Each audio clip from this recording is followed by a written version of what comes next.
Stop being selfish. Spiritual polygamy is the trend, my mother-in-law hissed, slamming a contract onto my antique table. Beside her, my husband held hands with a stranger. Accept Scarlett as the second wife, he pleaded. She is a billionaire widow who will save my career. They looked at me like a lamb, forgetting I owned the deed to this mansion. They also missed that her watch was a cheap knockoff selling online for $50. I picked up my pen and smiled. My name is Hazel Ravenswood, and if you looked at my fingernails right now, you would probably assume I was a day laborer struggling to make ends meet. There was soil deep beneath the nail beds, a rich, dark loam that smelled of rain and ancient minerals. To the rest of the world, specifically the high-end Architectural Digest subscribers and the billionaires building sanctuaries in the Swiss Alps, I was the elusive genius behind Verdant Soul. I was the landscape architect, 32 years of age, who could turn a barren rock into a weeping garden of Eden. My consultation fee alone started at $25,000, and my waiting list was currently 18 months long. But to the two people currently walking through the front door of my own house, I was just Hazel, the unemployed wife who liked to play in the mud and had no concept of what it took to survive in the real world. I stood in the expansive kitchen of Ravenswood Manor, a property that sat on 5 hectares of prime, secluded land in the outskirts of Seattle. The estate was wrapped in a dense fog that rolled off the Puget Sound, shielding us from the prying eyes of neighbors. It was a masterpiece of Victorian Revival architecture, a beast of stone and stained glass that I had inherited from my grandparents. When I married Lance 5 years ago, I had downplayed the inheritance significantly. I told him it was just an old, drafty house that had been in the family for generations, a money pit that we would have to maintain. I never mentioned the trust fund that covered the property taxes. Nor did I mention that the drafty old house was currently appraised at a value that would make his eyes roll back in his head. The heavy oak front door slammed shut. Echoing through the high ceilings of the foyer, I heard the distinct click-clack of heels on the marble floor, followed by the heavy, weary tread of expensive loafers. God, it smells like a barn in here, a voice shrilled. That was Eleanor, my mother-in-law. She had moved in 6 months after our wedding due to a temporary financial setback that had now lasted 4.5 years. It is the fertilizer, Mom. Hazel was probably out in the greenhouse again, Lance's voice drifted in, laced with a familiar tone of exhaustion and irritation. Hazel, are you home? I am in the kitchen, Lance, I called out, wiping my hands on a linen towel. I had spent the last 3 hours preparing a braised lamb shank with a rosemary and red wine reduction, using herbs I had harvested from the garden 40 minutes ago. The aroma of the slow-cooked meat was rich and intoxicating, or at least it should have been to anyone with a refined palate. Lance Donovan walked into the kitchen, loosening his silk tie. At 35, my husband was undeniably handsome in a catalog model sort of way. He had the jawline and the hair, but his eyes were always darting around, looking for the next exit or the next opportunity. He worked as a mid-level sales director at Skyline Realty, a firm that specialized in selling condos to tech workers who had more money than taste. He wore a suit that cost $2,000, drove a leased luxury sedan that cost him $900 a month, and had less than $500 in his savings account. Eleanor followed him in, wrinkled nose first. She was a woman who believed that wearing logos was a substitute for having class.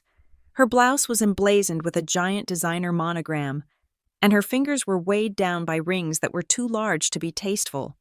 Hazel, darling, Eleanor said, not making eye contact as she placed her purse on the counter I had just wiped down.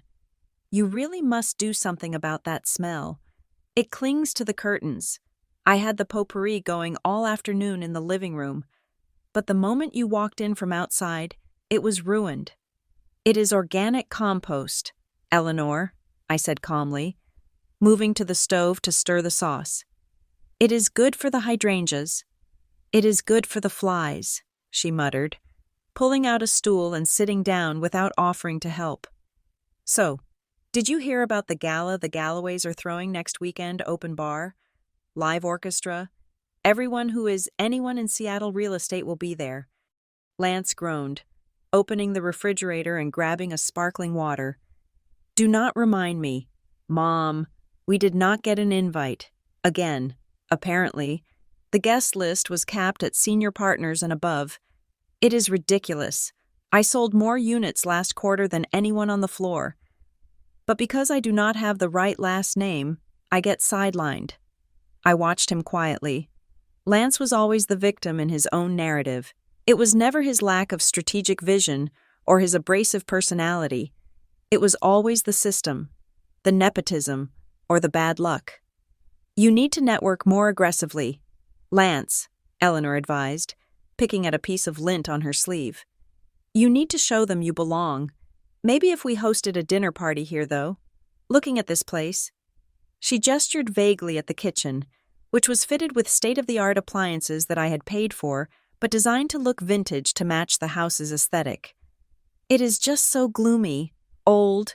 It needs a modern touch. White marble, gold fixtures, that is what people want to see. We cannot afford a renovation. Mom, Lance snapped, taking a long swig of water. I am barely keeping our heads above water as it is. He turned his gaze to me. Here it comes. I thought, the daily lecture. Hazel, did you pay the electricity bill? He asked. Yes, it is taken care of, I replied, plating the lamb. And the water. The landscaping crew. I am the landscaping crew. Lance, I reminded him. And yes, the utilities are paid. He sighed, running a hand through his perfectly gelled hair. I do not know how much longer we can sustain this. Hazel, I deposited the $5,000 into the joint account this morning. That is nearly half my commission check. Do you have any idea how hard I had to work for that? And it just vanishes into this house? I paused, holding the ladle mid-air. The delusion was fascinating. Really. Lance believed, with his whole heart, that his contribution of $5,000 a month covered the mortgage, the insurance, the heating for a 10,000-square-foot historic mansion, the food, the gas, and the internet. In reality, the heating bill alone for a house of this age in a Seattle winter ran close to $3,000. The property taxes were astronomical. The maintenance of the slate roof, the copper gutters, the 5 hectares of manicured gardens it cost tens of thousands of dollars a month. I paid for all of it, every single cent. The money came from Verdant Soul. Funneling through a separate account, I kept quiet. I let Lance play the big man, the provider, because initially, I thought it helped his self-esteem. Now, I realized I was just enabling a fantasy where he was the king and I was the peasant living on his charity. $5,000 is a lot of money, Lance, I said, keeping my voice neutral. Thank you. It is a lot of money, he repeated, emphasizing each word, which is why it is frustrating, Hazel, to come home and see you playing in the dirt all day. I mean, look at you. He gestured to my oversized linen shirt and the smudge of soil on my cheek. You look like a farmhand, while I am out there battling with sharks in suits. Trying to secure our future, you are potting petunias. I am working, Lance, I said, setting the plates down on the island. I have a project deadline. A project, Eleanor scoffed. You mean those little sketches you do for the neighbors? How much did Mrs. Higgins pay you for her rosebush design? $200. It was actually a $2 million contract for a private botanical garden in Kyoto, and I was currently finalizing the irrigation schematics, but correcting her would only lead to questions I did not want to answer yet. It keeps me busy, I said simply. Busy does not pay the bills, Lance said, sitting down and cutting into the lamb without waiting for me. He took a bite, chewed, and then frowned. It is a little gamey. Did you marinate this long enough? It is supposed to taste like lamb, Lance, I said, taking my own seat. Well, I prefer it when you mask the flavor more, like they do at the Capitol Grill, he criticized. Anyway, listen, I need you to clear your schedule for Friday night. My stomach tightened. Friday was the final submission date for the Kyoto project. I needed every hour of focus I could get. I cannot. Lance, I have to finish my drawings. He dropped his fork. The metal clattered against the porcelain. A harsh sound in the quiet kitchen. Excuse me? I have a deadline. I repeated. I cannot go out on Friday. It is not just going out, Hazel, Lance said, his voice rising. It is a mixer at the horrific new development downtown, the Skyline Plaza. My boss is going to be there. He is bringing his wife. I need to be there, and I need to appear stable, domestic, and successful. That means I need my wife by my side, looking like she belongs to the 21st century and not the 19th. Lance, I really cannot, I said, trying to keep the peace. Can you not say I am sick, or that I am visiting family? Visiting who? Eleanor chimed in, tearing a piece of bread. You do not have any family left. That is why we are so good to you. Taking you in like this, honestly, Hazel, you can be so ungrateful. I am not ungrateful, I said, my grip tightening on my fork. I just have a professional commitment. Lance laughed, a cold, sharp sound that lacked any humor. Professional commitment, Hazel. Let us be real. You are a hobbyist. You draw pretty pictures of trees. I am talking about my career. My career is what puts food on this table. My career is what keeps the lights on in this mausoleum. You are being incredibly selfish. Selfish? I looked up at him. I cook, I clean, I maintain this entire estate, and I never ask you for anything other than basic respect. You live here for free. Lance exploded. Do you know what the rent would be for a place like this? You are living in a fantasy world. Hazel, subsidized by my sweat, and when I ask for one small thing for you to put on a nice dress, wear some makeup, and smile at my boss so I can maybe get a promotion and earn enough money to get us out of this hole, you say no because you want to draw. It is short-sighted, Eleanor muttered, mispronouncing the word short-sighted in her attempt to sound intellectual, before correcting herself. Short-sighted, that is what you are. You have no vision. You do not know how to help a man rise. I looked at them, really looked at them. Lance, with his red face and cheap arrogance. Eleanor, with her fake pearls and genuine malice. They were eating the food I bought, sitting in the house I owned, warmed by the heat I paid for, and they looked at me with absolute contempt. I am not going to the party, Lance, I said quietly. And that is final. Lance stared at me for a long moment, his jaw working. Then, he stood up, grabbing his plate. I thought he was going to take it to the sink. Instead, he walked over to the trash compactor and scraped the entire meal, the 24-hour marinated lamb, the organic vegetables, the reduction sauce into the bin. Fine, he said, turning back to me. If you do not want to act like a wife, do not expect to be treated like one. I am going out to get real food. Come on, Mom, let us go to a restaurant where the service is better. Eleanor stood up immediately, wiping her mouth with a smirk. Good idea. Son, I could go for Italian. And Hazel, try to get that smell out of the kitchen before we get back. It is nauseating.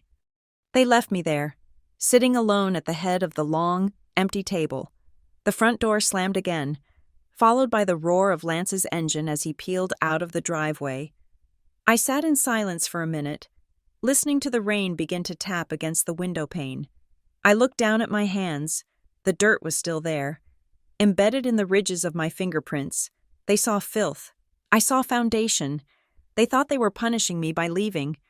But as I stood up and poured myself a glass of a $300 vintage Cabernet that I kept hidden behind the flower jar, I realized they had given me exactly what I wanted. Silence. But as I sipped the wine, feeling the velvety liquid coat my tongue, I knew this was a turning point. Lance's resentment had shifted from general annoyance to something darker. He felt small, and a small man was a dangerous man. He was desperate for money, desperate for status, and desperate to feel powerful. And desperate men did stupid things. I walked over to the trash compactor and looked at the wasted meal. It was a shame. It really was a perfect lamb.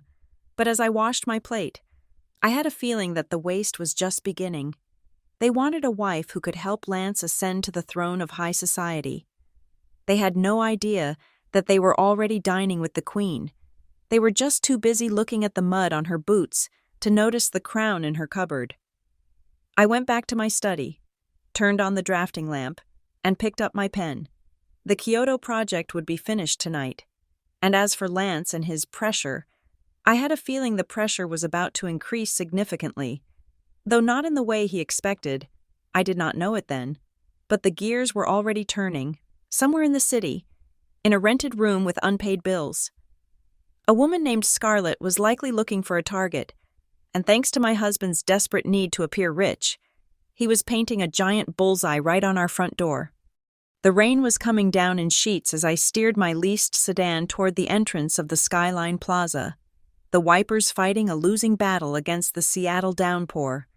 Beside me, my mother, Eleanor, was adjusting her faux fur stole for the 100th time, checking her reflection in the visor mirror with a desperate intensity. "Does this look like real mink, Lance?" she asked, fluffing the synthetic fibers. "I do not want those snobs looking down on us." "It looks fine, Mom," I said. Though my knuckles were white on the steering wheel, I was stressed. The monthly lease payment on this car was due in 3 days, and I was short by $400. I was banking on closing a deal tonight, or at least meeting someone who could elevate me from the purgatory of mid-level management. "Just remember," Eleanor said, snapping the visor shut, "you are not just a sales director tonight, you are a visionary. You are the heir to the Ravenswood estate. Act like it." I parked the car myself because I could not afford the $20 valet fee, muttering something about not trusting teenagers with my precision-tuned engine. We walked 2 blocks in the drizzle, Eleanor complaining about her heels the entire way, before we finally entered the lobby of the Skyline Plaza. The room smelled of money.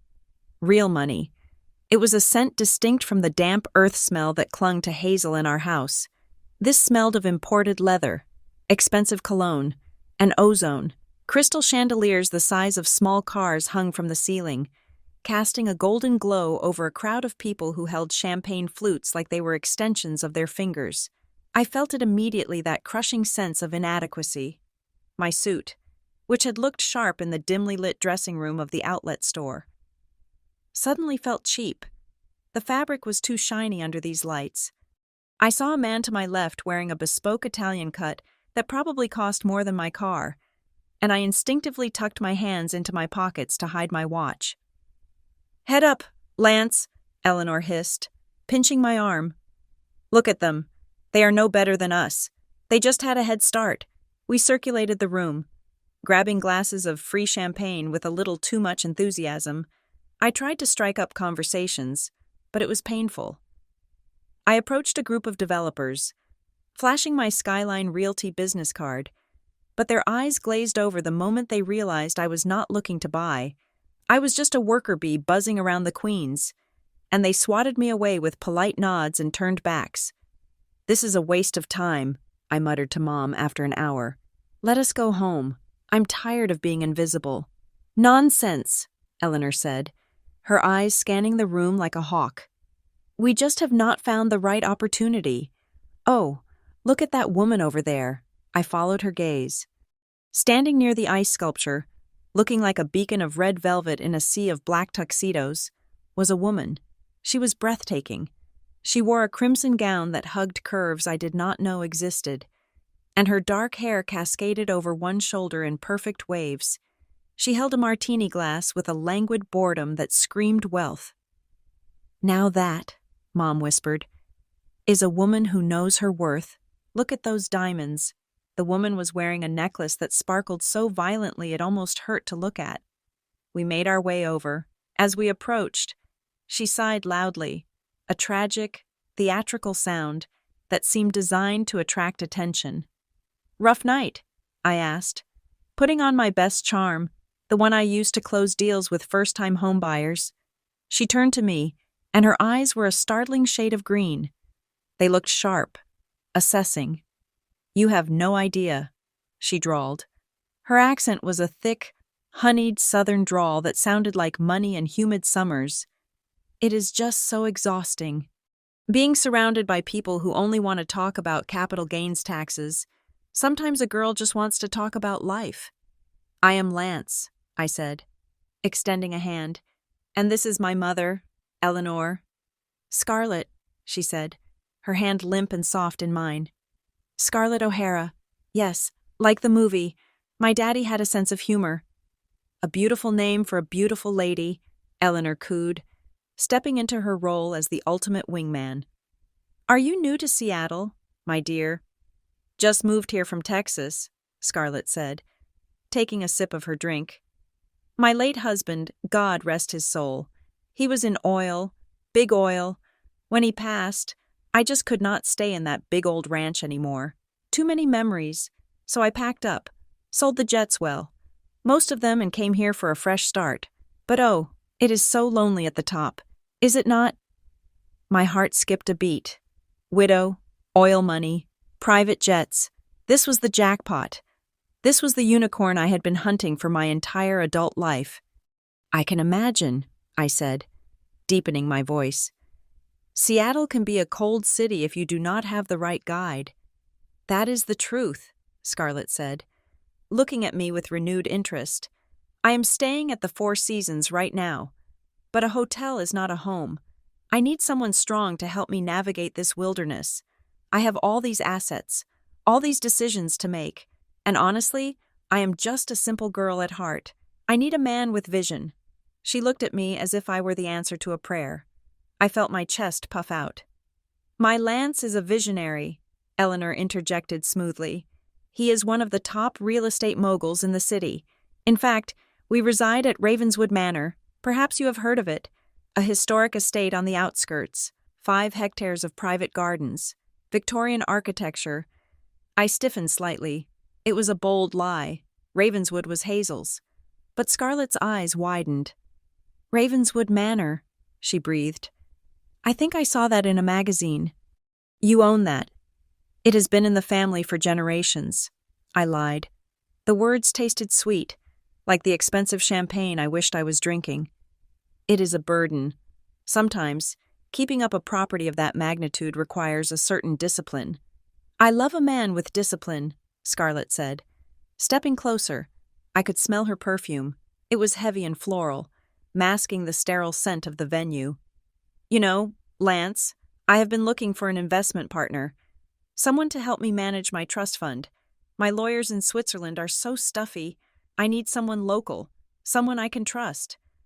I would be happy to take a look at your portfolio, I said, trying to keep the desperation out of my voice. I have extensive experience in asset management. My experience was limited to managing my own maxed-out credit cards. But she did not need to know that. And, Scarlett lowered her voice, her eyelashes fluttering, I am also looking for friends. It is hard for a widow. People judge. They think because I have billions. I do not need love, but I do.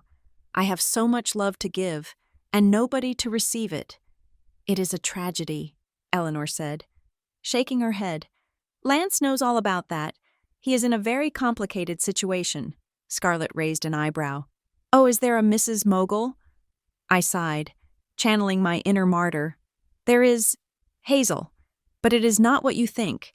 It is a marriage of obligation. She is simple. She spends her days playing in the mud. She has no ambition, no class. I drag her along, trying to give her a good life. But she just does not fit into my world. It is like living with a ghost. That sounds dreadful, Scarlett said, placing a sympathetic hand on my arm. Her fingers were cold. You poor man, carrying the weight of an empire and a deadweight wife, you deserve better. You deserve someone who can stand beside you, not behind you. That is exactly what I tell him, Eleanor exclaimed. Lance needs a partner, a queen to his king. Scarlett smiled, a slow, predatory curving of her red lips. You know, back in Texas, my husband had arrangements, men of power. They often need more than one woman can provide. One for the home, to scrub the floors and tend the gardens, and one for the world, To wear the diamonds and sign the checks. It is not uncommon. The suggestion hung in the air between us, electric and forbidden. Spiritual polygamy, Scarlett whispered. Leaning in so close her breath tickled my ear.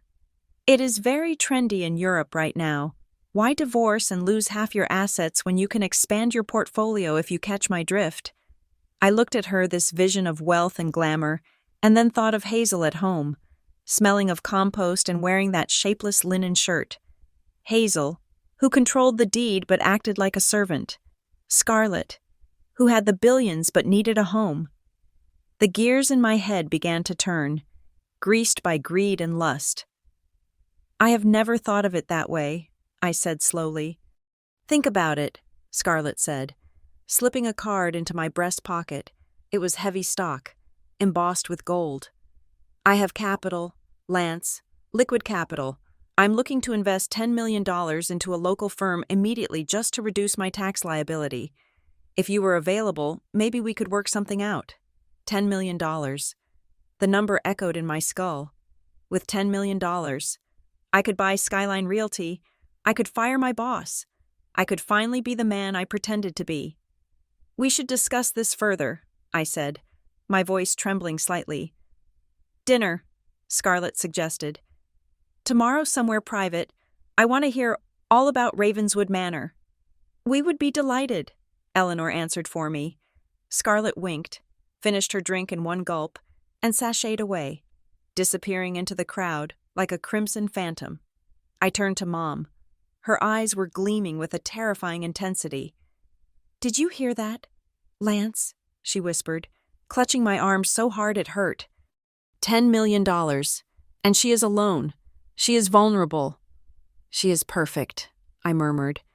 But Mom, Hazel owns the house. If I try to leave her for Scarlett, Hazel will kick us out. We will lose everything before I can even get my hands on Scarlett's money. Eleanor smiled. And it was a smile that made her look 10 years older and infinitely more wicked. Who said anything about leaving Hazel? You heard the lady. Lance, why choose Hazel is good at the housework. She keeps the expenses down. She's a built-in maid who pays her own way. And Scarlett is the bank. You mean? I mean, Eleanor said, smoothing her fake fur. Why should you settle for one wife when you can have a staff and a financier? We bring Scarlett in. We tell Hazel it is strictly business. We get the money. We keep the manor. And you get the girl. It is the 21st century. Lance, monogamy is for poor people. I looked back at the spot where Scarlett had stood. The promise of oil money, of power, of finally being the king of my own castle, washed over me. I thought of Hazel's cold, judgmental stare when I asked for money. I thought of her refusing to come tonight. She did not respect me. But Scarlett looked at me like I was a god. You are right, I said, a dark excitement bubbling up in my stomach. Hazel owes me this. After all I have done for her, keeping her grounded in reality, she owes me the chance to succeed. Exactly, Eleanor said. Come on, let us go home and plan. We have a widow to catch. We walked back out into the rain. But this time, I did not feel the cold. I felt invincible. I was Lance Donovan, the future master of Ravenswood and the husband of a billionaire. All I had to do was convince Hazel to sign a little piece of paper. And how hard could that be? She was just a gardener. After all, I was a salesman, and I was about to close the deal of a lifetime. Little did we know, as we drove home plotting our ascent, that the woman we called a gardener had already planted the seeds of our destruction. But that night, in the dark car filled with the smell of wet wool and ambition, we were the stars of our own movie. The atmosphere in Ravenswood Manor shifted the morning after the gala. Usually, the house was filled with the heavy, suffocating silence of mutual resentment. But today, there was a buzzing energy, a frantic sort of whispering that stopped abruptly whenever I entered a room.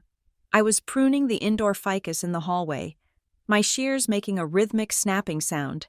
When I heard them in the library, the heavy oak door was slightly ajar, just enough for their voices to drift out into the corridor like poisonous smoke. We cannot just divorce her yet, Lance, Eleanor was saying, her voice low and urgent. Think about the optics. You are trying to court a billionaire widow. If you file for divorce now, you look unstable. Plus, Washington is a community property state. If we split now, that ungrateful girl gets half of everything we have built. Do you want to lose half of your future? I almost laughed out loud. Half of what they built. They had built nothing but debt and a collection of empty gin bottles. The house, the land, the investments, they were all mine, protected by an ironclad trust established before Lance even knew my name. But their ignorance was my greatest weapon. They genuinely believed that by virtue of marrying me, Lance had somehow absorbed my heritage through osmosis. And there is the matter of the house staff, Eleanor continued, her voice dropping to a conspiratorial whisper. Or rather, the lack thereof. If Hazel leaves, who cooks? Who cleans the silver? You know I cannot scrub floors with my sciatica. We need her here to keep the stage set until you have secured Scarlett's assets. Once the money is in your account, then we can discard the gardener. You are right, Lance replied, and I could hear the pacing in his footsteps. Scarlett is perfect. Mom, she is everything Hazel is not. But she is demanding. She wants to see that I am a man of family values. She wants to see the estate. I have to bring her here. I stepped away from the door, my heart beating with a cold, steady rhythm. So that was the plan. Keep the maid, marry the money. It was almost impressive in its audacity. Later that afternoon, Lance found me in the greenhouse. I was repotting orchids, my hands buried in moss. He leaned against the doorframe, looking like a man carrying the weight of the world, a performance he had perfected over 5 years of mediocrity. Hazel, he started, his voice thick with fabricated stress. We need to talk. Things at Skyline Realty are precarious. I did not look up. Did you lose a client? Lance, it is worse than that. He sighed, walking over and nervously touching a clay pot. The entire firm is going under.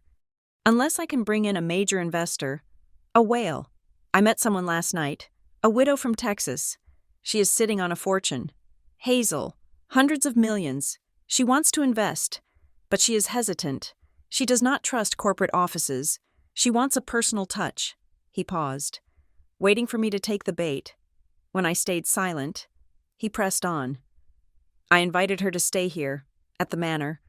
I finally looked up, wiping a streak of dirt from my forehead. You invited a stranger to live in our house, Lance. This is our home, not a bed and breakfast. It is not a stranger, he snapped, his facade slipping for a second before he reeled it back in. She is a business partner, a potential savior.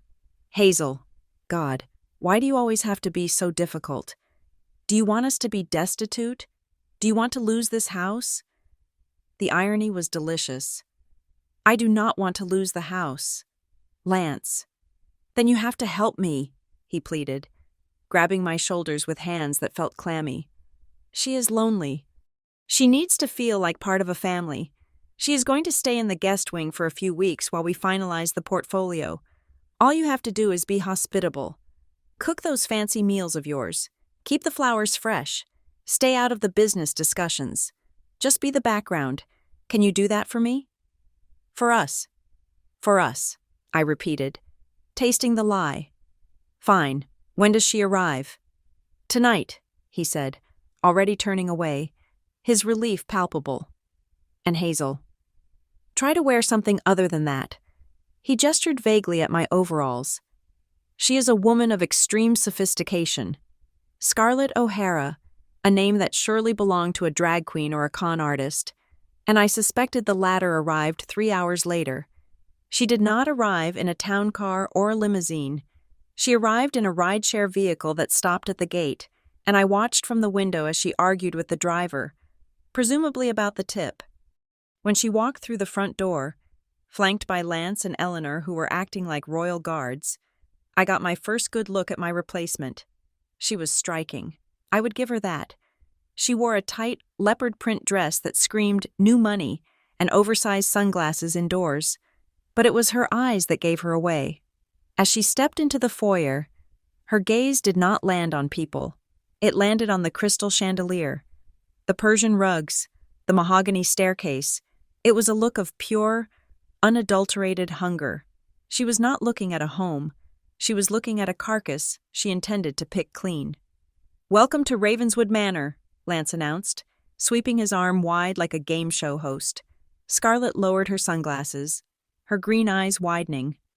"Oh, Lance," she breathed, her southern accent thick enough to spread on toast. "It is simply divine. It is just like the plantation my daddy lost in the crisis of '99. I feel at home already." I stepped forward, wiping my hands on a silk rag. "I am Hazel," I said, extending a hand. "Lance's wife." Scarlett looked at my hand for a second, then gave me a pitying smile and offered a limp wrist. "Charmed, sweetie. Lance has told me so much about you. He says you are practically a wizard with a trowel." "I like to keep busy," I said neutrally. "Well, do not let me interrupt your digging," she said, turning her back to me to beam at Eleanor. "And Eleanor, you look radiant. I have a little something for you. A token of appreciation for opening your home to a poor, lonely widow." She reached into a gaudy bag and pulled out a silk scarf, patterned with the iconic gold chains of a famous Italian fashion house. Eleanor gasped, clutching her chest. "Oh, Scarlett, you should not have. Is this Versace?" "Picked it up in Milan last season," Scarlett said casually. "It was just gathering dust in my closet. It suits your complexion perfectly." I glanced at the scarf. The hem was machine-stitched, not hand-rolled. The gold was too yellow, and the logo font was slightly off-center.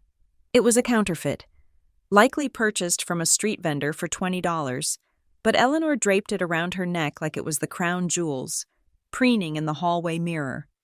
"It is exquisite," Eleanor gushed. "Hazel, look at the quality. This is what true taste looks like." "Lovely," I said, my face a mask of polite disinterest. "Dinner will be served in 30 minutes. I retreated to the kitchen, but not before I heard Lance whisper to Scarlett, "Ignore her. She is just intimidated by you." Dinner was a piece of theater I would never forget. I had prepared a roasted duck with fig glaze, a dish that required patience and precision. I set the table with the good china, the pieces my great-grandmother had brought over from England.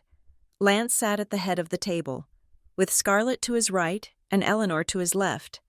I took the seat at the opposite end, miles away from their laughter. I poured the wine, a 1996 Chateau Margaux, that I had been saving for a special occasion. I decided this occasion was special enough, the beginning of the end.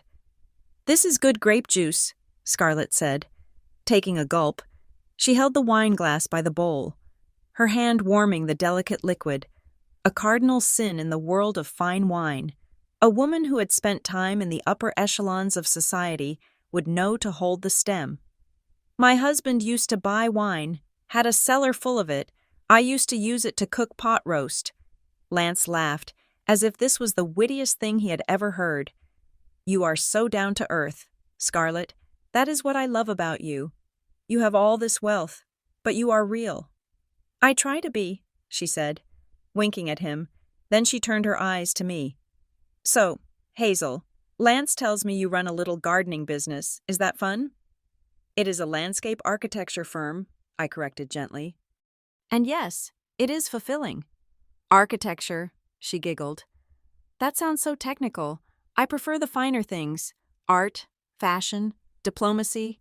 My late husband always said a woman's job is to be the soft place for a man to land, not to be out there hauling bricks." "Exactly." Lance slammed his hand on the table, pointing a fork at me. "That is what I try to tell Hazel. Look at Scarlett. Hazel, look at how she carries herself. She understands the art of conversation.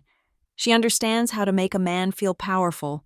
You are always so tired, so checked out. If you learned a little bit from Scarlett, maybe we would be in a better position socially."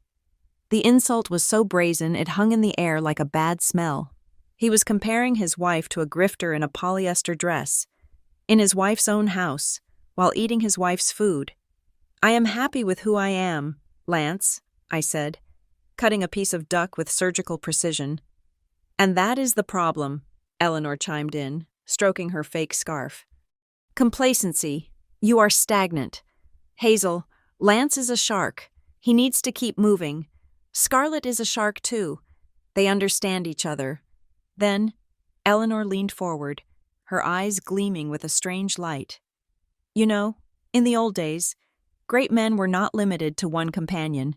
The kings, the sultans, even the great industrialists, they had a wife for the home, to raise the heirs and keep the hearth, and they had confidants, muses, women who could travel with them, advise them, shine in society. The room went silent. I put down my fork. Are you talking about mistresses? Eleanor? I am talking about spiritual polygamy, Eleanor corrected, her voice taking on a lecturing tone. It is a concept gaining traction in high society circles. It is not about cheating. It is about maximizing resources. It is about a family expanding its influence. If a man has a wife who is good at domesticity and a partner who is good at business and society, why should he have to choose? Why cannot everyone live under one roof, working toward a common goal? Scarlett nodded slowly, her eyes locked on Lance. My husband in Texas had a very close friend named Becky. She lived in the guest house. We were like sisters. She handled the staff, the cooking, the boring stuff. I handled the galas and the trips to Paris. We were a team. It was beautiful, really. We all loved him in our own ways. Lance looked from Scarlett to me, his eyes wide with a mixture of fear and excitement. He was being handed a fantasy on a silver platter. He could keep his maid and gain a bank account. It sounds efficient, Lance murmured, testing the waters. It is practical, Eleanor insisted. Hazel, surely you can see the logic. You hate the parties. You hate the networking. Scarlett loves it. If she were part of the family, she could take that burden off your shoulders. You could just stay here, in your garden, where you are happy. They were gaslighting me in stereo. They were trying to convince me that bringing a mistress into my home was an act of charity towards me. I took a sip of my wine, hiding the smirk that threatened to form on my lips. They thought I was a mouse they were trapping in a corner. They did not realize that I was the cat, and I was just watching the mice play before the pounce. That is certainly a modern perspective, I said, keeping my voice even. But I think I will stick to traditional values for now. More duck. Scarlett. Scarlett narrowed her eyes at me. She sensed resistance. No thanks. Sweetie, I am watching my figure. Unlike some people, I have to fit into couture. Lance chuckled nervously. Well, let us not label anything tonight. We are just friends, partners. Scarlett is here to help us save the company. That is the priority. Right, Hazel. Right, I said. Saving the company. As I cleared the table later that night, I could hear them in the living room. Lance was pouring brandy. Scarlett was laughing a high, tinkling sound that grated on my nerves. Eleanor was probably calculating how much the furniture was worth. I walked to the window and looked out at the rain-soaked garden. My garden. My roots ran deep into this soil, deeper than they could ever comprehend. They wanted a sister wife. They wanted a conspiracy. I would give them one. I pulled out my phone and sent a text to my private investigator, a man named Sterling who charged $500 an hour and was worth every penny. She is in the house, named Scarlett O'Hara, likely alias, claims to be Texas oil widow, check for criminal records in the tri-state area. Also, check for debts. I want to know what brand of cigarettes she smokes and how much she owes on her credit cards by tomorrow morning. I hit send and turned back to the dirty dishes. Let them play their little game of sister, sister. I was about to rewrite the script, and in my version, there was only one leading lady, and she did not wear fake Versace. The invasion of Ravenswood Manor did not happen gradually like the slow creep of ivy up a brick wall. It was a blitzkrieg.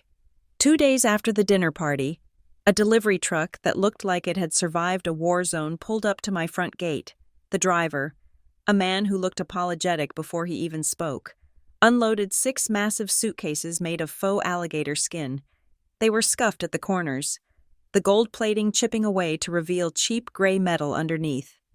Just a few essentials, Scarlett declared, marching into the foyer wearing a tracksuit that had the word juicy rhinestoned across the backside. My penthouse at the Four Seasons is undergoing emergency renovations. A pipe burst. Can you believe it? The flooding ruined my Persian rugs. I told Lance, and he insisted I stay here where I can be safe and comfortable. I looked at Lance. He was carrying 2 of the heavy bags, struggling under the weight, sweat beading on his forehead. It is the least we can do.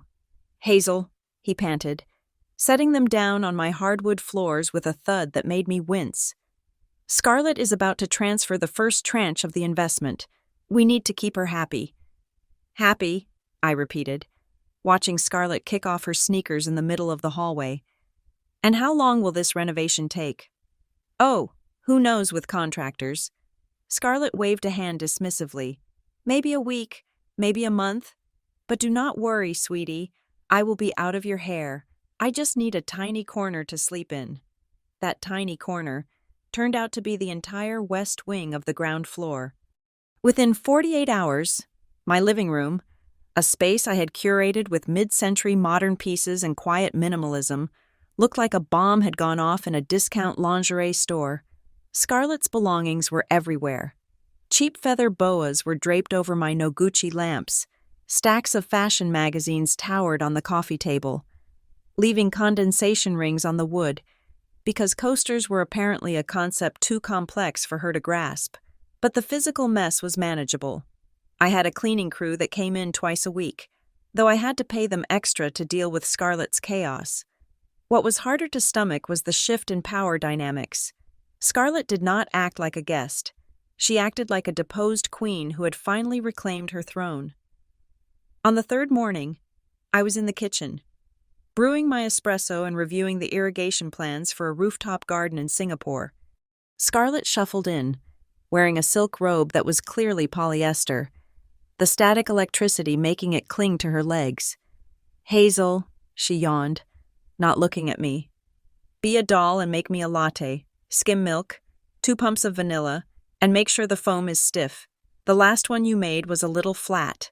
I paused, my hand hovering over the grinder. The coffee machine is right there. Scarlett, it is fully automated. You just press a button. She sighed, a sound of profound suffering. I do not know how to work these complicated gadgets. Besides, Lance says you enjoy taking care of the house. It gives you a sense of purpose.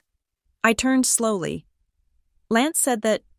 He did, she said, tapping her long fake nails on the granite counter. He says you need to feel useful. So, go on, make the latte. And while you are at it, I have a silk dress in the hamper. It needs to be hand-washed. Cold water only. Do not wring it out. Just pat it dry. I stared at her. The audacity was so absolute, so monumental, that it was almost admirable. She was asking the owner of a multi-million-dollar design firm to hand-wash her knockoff couture. I am not your maid. Scarlett, I said, my voice low. And I am not your barista. If you want a latte, press the button. If you want your dress washed, there is a dry cleaner in town. Scarlett's eyes narrowed. Aren't we touchy today? I will just ask Eleanor. She understands how to treat a guest who is about to save this family from financial ruin. She flounced out, leaving a cloud of cloying perfume in her wake. 10 minutes later, I watched from the window as Lance and Scarlett walked through the garden. My garden. Lance was pointing at the hydrangeas I had planted 3 years ago, his hand resting casually on the small of her back. They stopped by the fountain. Scarlett threw her head back and laughed at something he said, and then she leaned in, brushing a speck of dust off his lapel. The gesture was intimate, possessive. It was the way a woman touched a man she owned. It is good to see them bonding, is it not? I turned to see Eleanor standing behind me. A smug smile plastered on her face. She was wearing the fake Versace scarf Scarlett had given her, despite it being 80 degrees inside the house. Bonding, I said flatly. Is that what we are calling it? He is practically undressing her with his eyes. Eleanor, do not be crude. Hazel, Eleanor snapped. They are building a rapport. Business is about relationships. Lance is securing our future. If he has to be a little charming to get that $10 million check, then so be it. A smart wife would understand. A smart wife would look the other way. And what happens when the check clears? I asked. Does she leave? Or does she become a permanent fixture?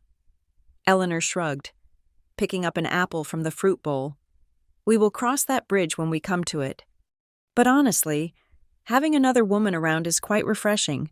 It takes the pressure off you, does it not? You can go back to your dirt and your drawings, and Lance has someone who can actually keep up with him intellectually. The insult slid off me. I knew exactly where Lance stood intellectually, and I knew Scarlett was his perfect match. They were both swimming in the shallow end of the pool. That afternoon, my phone buzzed. It was the email I had been waiting for. Sterling, my private investigator, had come through. I opened the attachment, and a slow, cold smile spread across my face. Subject background check. Subject Scarlett O'Hara. Real name Brenda Miller. Date of birth March 12th, 1992. Place of birth Gary, Indiana. Current status fugitive. Warrants 3 active warrants in Nevada and Arizona for romance fraud, check kiting, and identity theft. Notes subject targets. Middle-aged men with perceived wealth. Known aliases include Scarlett O'Hara, Vivian Lee, and Diamond Jim. Claims to be an oil widow. Actual employment history includes a 6-month stint as a bartender and 2 years in a multi-level marketing scheme selling essential oils. Estimated net worth, negative $40,000. There was no oil tycoon. There were no jets. There were no Swiss bank accounts. There was just Brenda from Indiana, who owed money to half the casinos in Las Vegas. I closed the phone. I could have ended it right there.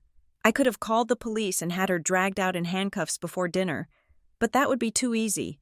That would save Lance from the humiliation he so richly deserved. He wanted a billionaire. I would let him think he had one until the very last second. I wanted to see the hope die in his eyes. I walked toward my library, intending to print the file and store it in my safe, but when I reached the double doors, I found them blocked.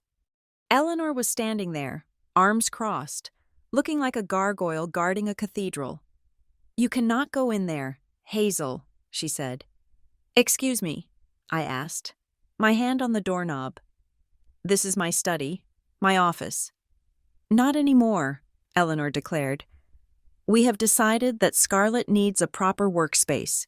She needs a command center to manage her international assets. The dining table is too public, so we are converting the library into her executive suite." I felt a vein throb in my temple. The library was my sanctuary. It held my drafting tables, my reference books, my awards which I kept hidden in a cabinet, and the blueprints for every project I had ever designed. "You have got to be joking," I said, my voice dropping an octave. "That room contains my work, my livelihood." "Your hobby," Eleanor corrected. "Scarlett's work involves millions of dollars. Your little drawings can be done at the kitchen table, or better yet, in the shed." "Move," I said. It was not a request. "No." Eleanor stood her ground. "Lance agreed. He is moving your things out as we speak."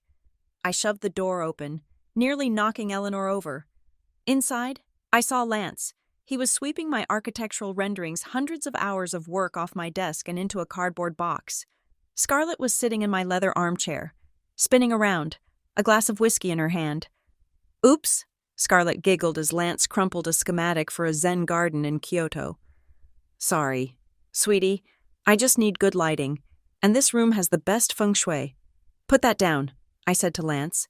My voice was trembling, not with sadness, but with a rage so pure it felt like ice in my veins.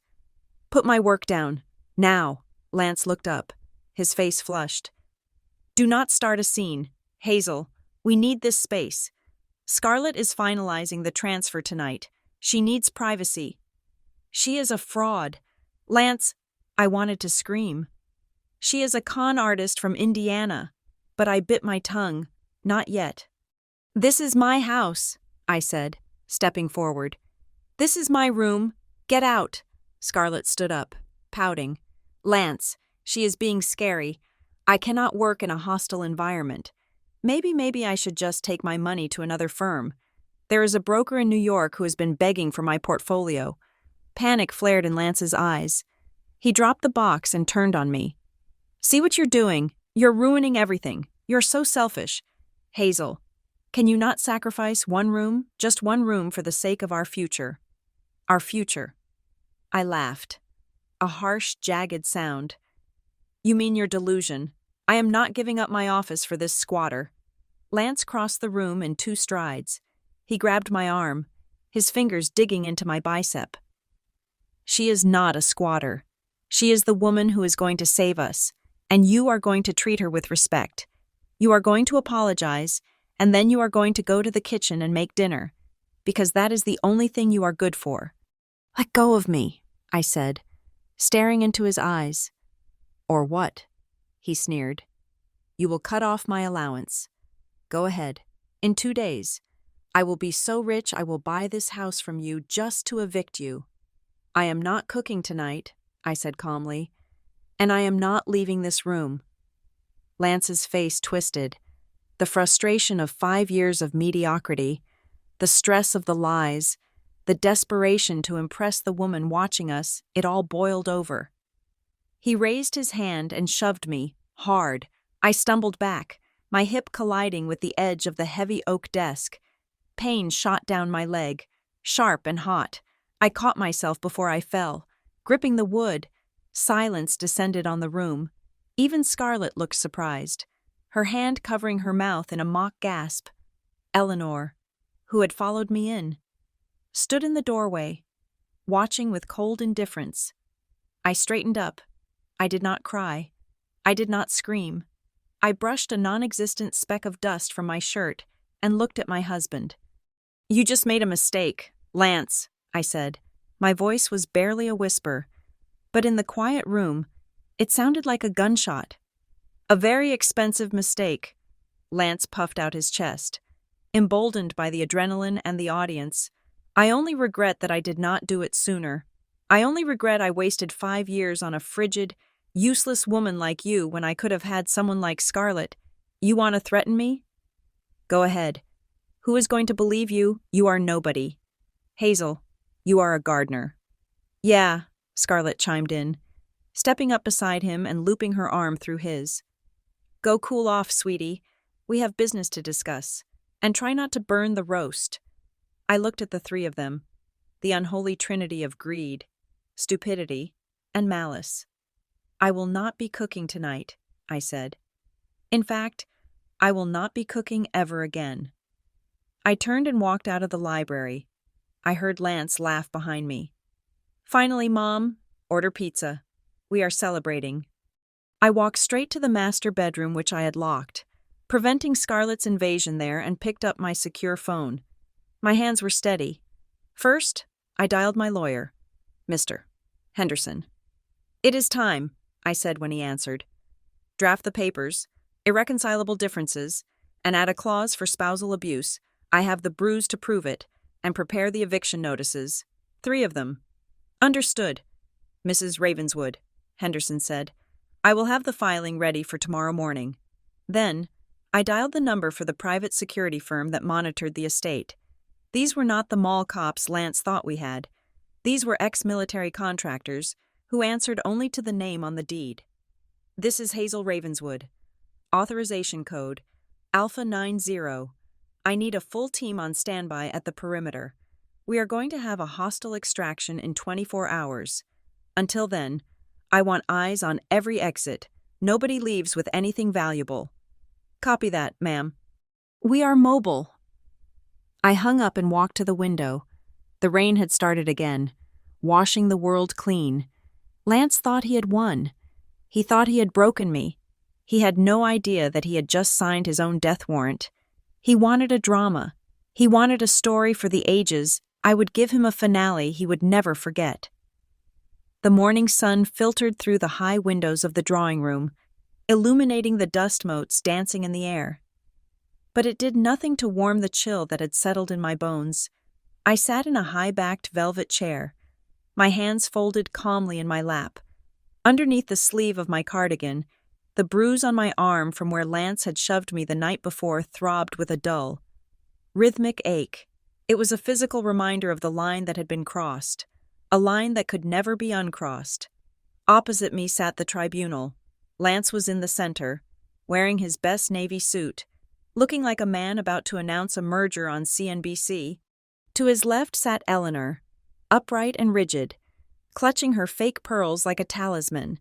To his right, draped over the chaise longue like a discarded coat, was Scarlett. She was filing her nails with an emery board, looking bored and aggressively wealthy in a tracksuit that I knew cost less than the coffee I was drinking. On the coffee table between us lay a document. It was thick, bound in a blue folder, and had the words Family Harmony Protocol printed on the cover in a font that looked suspiciously like Comic Sans. "We are glad you are being reasonable, Hazel," Lance began, clasping his hands together. He had the air of a benevolent dictator. "Last night was unfortunate. Emotions ran high, but today is a new day. Today is about solutions." "Solutions?" I repeated, my voice flat. "Is that what we are calling this?" "We are calling it evolution," Lance corrected, leaning forward. "Hazel, you have to look at the reality of our situation. Skyline Realty is sinking. My career is stalling. We are living in a house we can barely afford to heat." I suppressed a snort. We could afford to heat it just fine. He could not afford to buy a space heater. "And then," Lance gestured to Scarlett with a reverence usually reserved for religious icons, "there is Scarlett. She has offered us a lifeline, a $10 million injection into my firm. $10 million. Hazel, that is not just life-changing money. That is dynasty-building money." "But," Eleanor interjected, her eyes hard and beady, "Scarlett is a woman of reputation. She cannot simply hand over millions to a married man without assurances. She needs security. She needs status." Lance cleared his throat and pushed the blue folder toward me. "This is a proposal, a path forward for all of us. We want you to sign it." I reached out and opened the folder. The legalese was atrocious. It was clearly drafted by someone who had attended law school on the internet. "Clause 1, I read aloud, keeping my tone neutral. "The dissolution of the legal marriage between Lance Donovan and Hazel Ravenswood. Clause 2. The immediate legal marriage between Lance Donovan and Scarlett O'Hara." I looked up. "You want a divorce?" "Only on paper," Lance said quickly, holding up a hand. "That is the beauty of it. Legally, I marry Scarlett so she can merge her assets with mine. But spiritually, emotionally, we remain a family. We enter into a state of enlightened polygamy." "Enlightened polygamy," I said, testing the words. They tasted like bile. "Exactly," Scarlett chimed in, not looking up from her nails. "It is very European, very chic. You and I will be sister wives. Well, not equals, obviously. I will be the alpha wife because I am providing the capital and the public face. You will be the beta wife, the domestic anchor." "Read Clause 4, Eleanor commanded. I looked back at the document. Clause 4. The party formerly known as the wife that would be me agrees to vacate the master suite and relocate to the ancillary dwelling unit. "The gardener's cottage," I stated. "You want me to move into the shed?" "It is a lovely cottage," Lance argued defensively. "It has heating, and it is closer to your greenhouse. It makes sense. Hazel, Scarlett needs the master suite. She has a lot of clothes, and she needs space to think. She is a billionaire. She cannot sleep in a guest room." "And Clause 5, I continued, my eyes scanning the absurdity. "The beta wife agrees to maintain all domestic duties, including but not limited to culinary preparation, laundry services, estate maintenance, and event coordination. In exchange, the alpha wife agrees to provide a monthly stipend." I closed the folder and looked at them. They were serious. They were actually serious. They wanted me to divorce my husband, give him to a con artist, move into a servant's quarters on my own property, and continue to cook and clean for them like a glorified maid. "So," I said, leaning back, Let me get this straight. I give up my husband. I give up my bedroom. I became a live-in servant. And in exchange, what do I get? You get to stay, Lance exclaimed, as if he were offering me a kidney. Hazel, look at yourself. You have no career. You have no money. You have no family. Without me, without this house, you are homeless. You are on the street. This agreement allows you to keep living at Ravenswood. You still get to tend your garden. You still get to be Mrs. Donovan in spirit. And Scarlett is going to be generous. Scarlett blew on her nails. I was thinking $500 a month. For pocket money. You know, for seeds and fertilizer and whatever it is you peasant types buy. Maybe some new overalls. The ones you are wearing are tragic. $500, I said. Generous. It is more than you earn now, Eleanor pointed out viciously. Right now, you are a drain on Lance's resources. This way. You contribute. You earn your keep. It is dignified. Hazel. The gaslighting was a masterpiece. They had constructed a reality where I was the parasite and they were the hosts. And if I refuse? I asked. The temperature in the room dropped.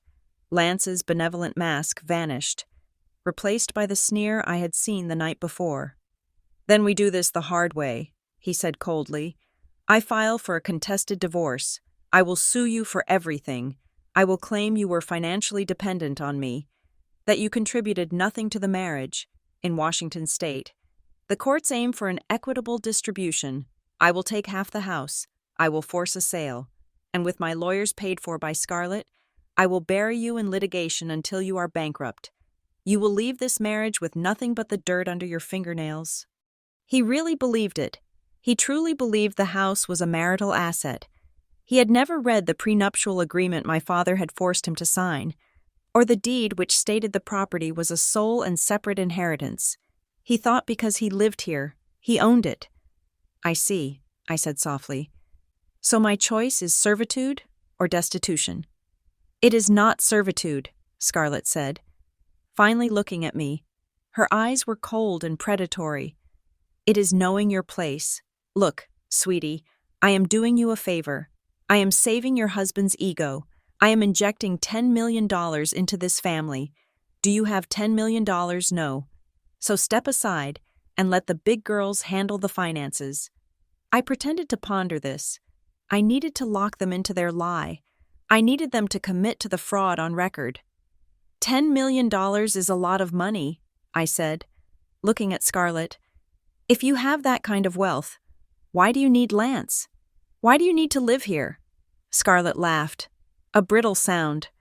Oh, honey, you do not understand high finance. My assets are tied up, oil wells in the Permian Basin, real estate in Dubai, and my Swiss accounts are currently frozen due to an international audit, a standard procedure for billionaires. You would not understand.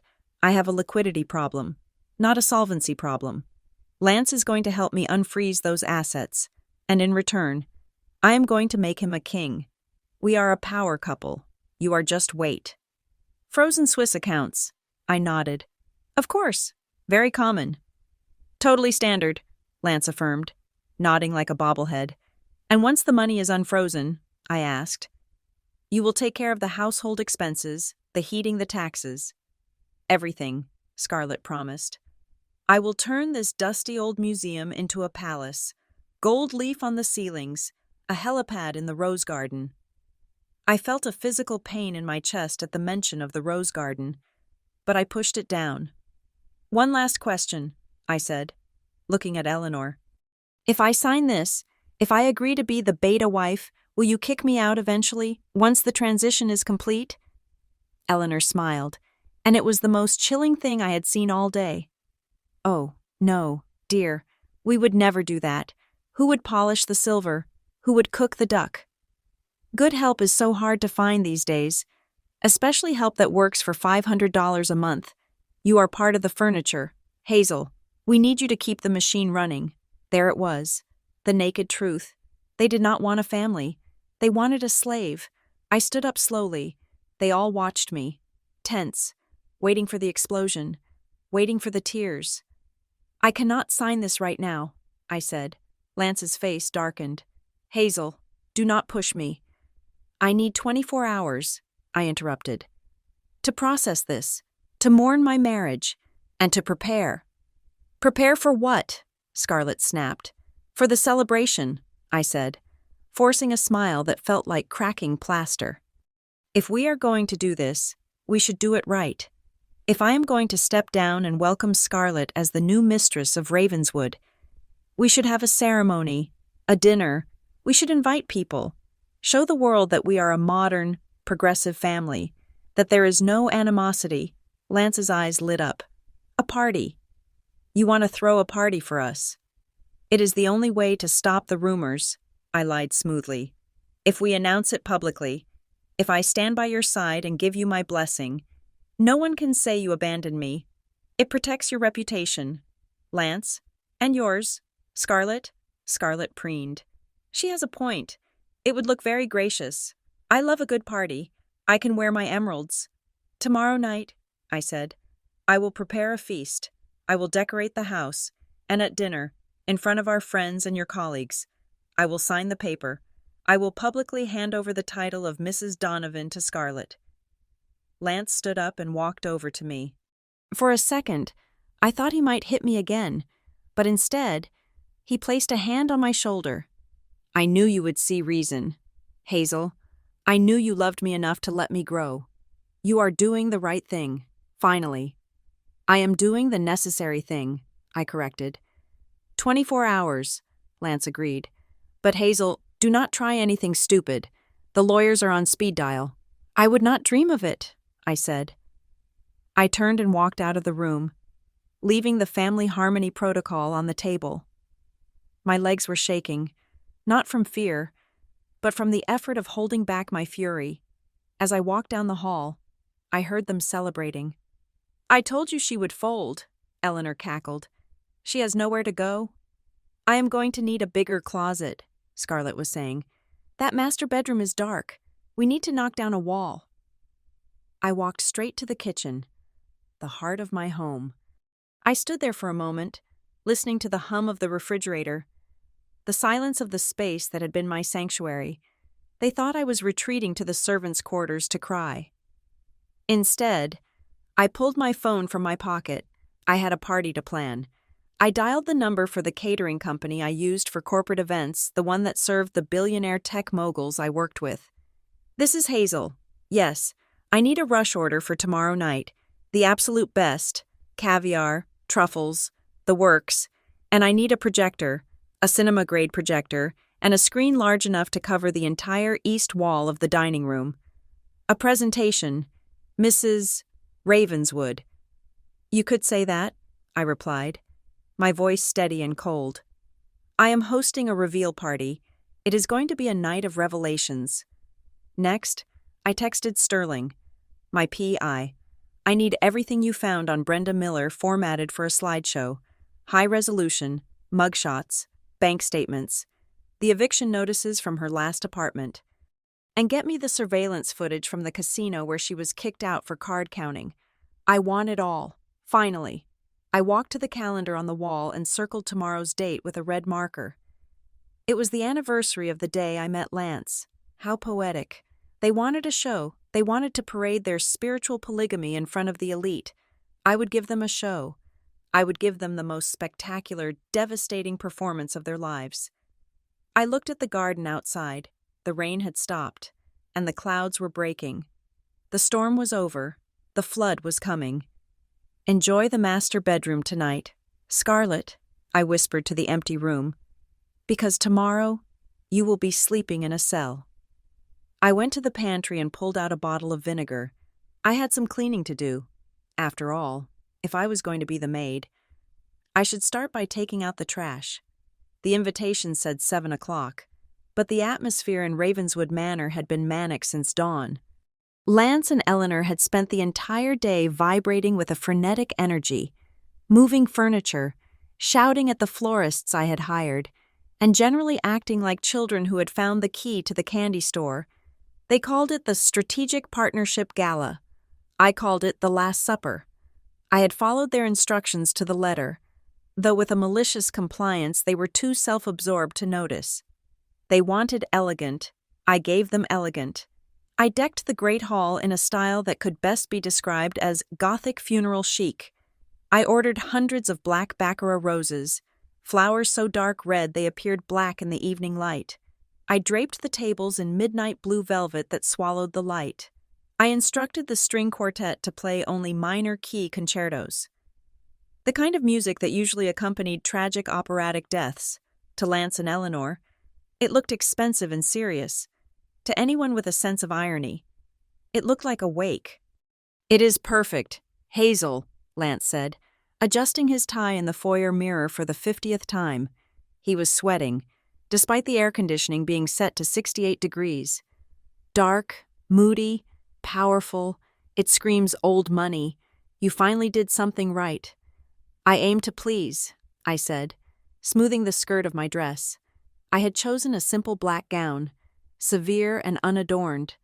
I looked like the grieving widow before the body was even cold. "Just remember your place tonight," Eleanor hissed. Appearing from the kitchen with a glass of champagne in hand, "You are the hostess, not the star. When Scarlett comes down, you fade into the background. You keep the glasses full. You smile.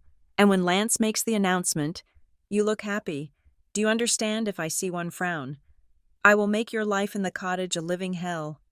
I will be the picture of support," I promised. The guests began to arrive at 7:15. Lance had invited a bizarre mix of people. There were the brokers from Skyline Realty, men in ill-fitting suits who looked around the manor with envious, hungry eyes. There were Eleanor's bridge club friends, women who thrived on gossip and cheap sherry. And then there were the whales, a few senior partners and local developers Lance was desperate to impress. People he had likely nagged into attendance with promises of meeting a Texas billionaire. I stood by the door, playing the role of the dutiful wife. "Welcome," I said to a man named Gary, a junior realtor who had once tried to sell me insurance at a barbecue. "Please, come in. Champagne is to your left." "My God. Hazel," Gary said, his eyes bulging as he looked up at the vaulted ceiling. I knew Lance lived well, but I had no idea. "He owns all this?" "He certainly lives here," I said, choosing my words with the precision of a surgeon. "Lance is a tiger," Gary nodded, grabbing a flute. "He was telling us about the acquisition he is planning. This new partner of his is the real deal." "Huh. She is certainly something," I replied. As the room filled up, the noise level rose. It was a cacophony of shallow laughter and the clinking of glass. Lance was in his element. I watched him holding court near the fireplace, one hand in his pocket, the other gesturing wildly. He was telling a group of listeners about the history of the house, fabricating details as he went. He claimed the fireplace was imported from a French castle by his great-grandfather. In reality, my grandfather had commissioned it from a local stonemason in the 1920s. But nobody corrected him. They just nodded, drinking his liquor and eating the hors d'oeuvres I had paid for. Then, the music swelled. The string quartet transitioned into a dramatic fanfare.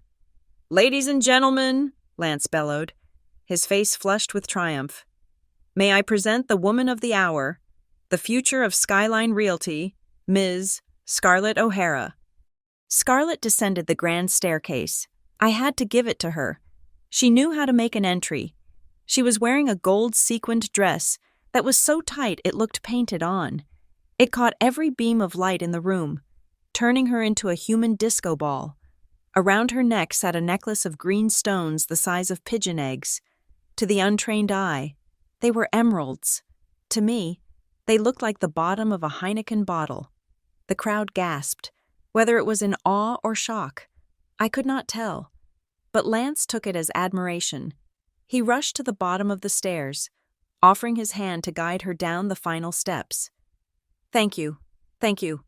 Scarlett waved, channeling Evita Peron. "Oh, you are all too kind. Please, do not stare. I am just a simple country girl looking for friends in the big city." She walked into the crowd, and the dynamic of the room shifted immediately. She was the sun, and everyone else was a planet orbiting her gravity. Eleanor shadowed her, beaming like a proud mother, introducing her to people as Lance's business partner and our dearest family friend. I circulated the room with a tray of canapes, making myself invisible. Hazel. Scarlett's voice cut through the hum of conversation. She was standing in the center of a circle of admirers. Sweetie, come here. I walked over, keeping my expression bland. Yes, Scarlett. My glass is empty, she said, holding out her crystal flute. She did not look at me. She looked at the man she was talking to, a senior partner named Mr. Henderson, no relation to my lawyer. Hazel is such a dear, Scarlett told him loudly. She loves to serve. It is her passion. Some women are born to lead, and some are born to support. Right. Hazel. Right, I said, taking her glass. Would you like more of the house champagne? Or perhaps something with a bit more pedigree? The house stuff is fine. She waved a hand. I am not picky. In Texas, we drink bourbon from the bottle. The men laughed, charmed by her authenticity, as I walked away to refill the glass. I stopped next to Mr. Henderson's wife, a sharp-eyed woman named Patricia, who I knew from the charity circuit, though Lance did not know that. Patricia knew who I was. She knew Verdant Soul. She knew this was my house, and she looked confused. Hazel, she whispered, grabbing my arm. What on earth is going on? Who is that woman, and why is she treating you like the help? I leaned in close, lowering my voice to a confidential murmur. Oh, Patricia, you know how Lance is. He is very enthusiastic about this new partnership. Scarlett is an investor from Texas. She is staying with us while her accounts are sorted out. Sorted out? Patricia raised an eyebrow. That sounds ominous. I'm sure it is nothing, I said, putting just enough doubt in my tone to suggest it was definitely something. Although it is strange. She claims to be a widow of the McAllister oil family, but when I mentioned the annual McAllister Foundation Gala, she thought it was a dance contest. Patricia's eyes widened. The McAllister Foundation, my brother sits on that board. There is no Scarlett in that family. Keep it to yourself, I whispered, winking. I do not want to ruin Lance's big night. He has bet everything on this. Everything. I walked away, leaving Patricia pulling out her phone to text her brother. The seed was planted. I did this 5 more times. I whispered to the banker about Scarlett's lack of knowledge regarding interest rates. I whispered to the art dealer about her calling a Monet print a nice watercolor. I moved through the room like a ghost, poisoning the well one drop at a time. By 8:30, the atmosphere had shifted. The blind admiration was being replaced by murmurs. People were side-eyeing the emeralds. They were noticing that Scarlett's stories about her private jets contradicted each other, but Lance and Eleanor were too drunk on their own hype to notice. At 9 o'clock, Lance tapped a spoon against his glass. The sound rang out, sharp and demanding. "Friends, colleagues," he shouted. "Gather round. I have an announcement." The room fell silent. Lance stood on the raised platform in front of the fireplace, with Scarlett and Eleanor flanking him. I stood in the back, near the kitchen door, clutching my phone. "For years," Lance began, his voice emotional, "I have been looking for the right opportunity to take Skyline Realty to the next level.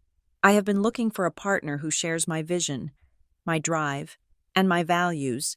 I have found that partner in Scarlett O'Hara." Scarlett did a little curtsy.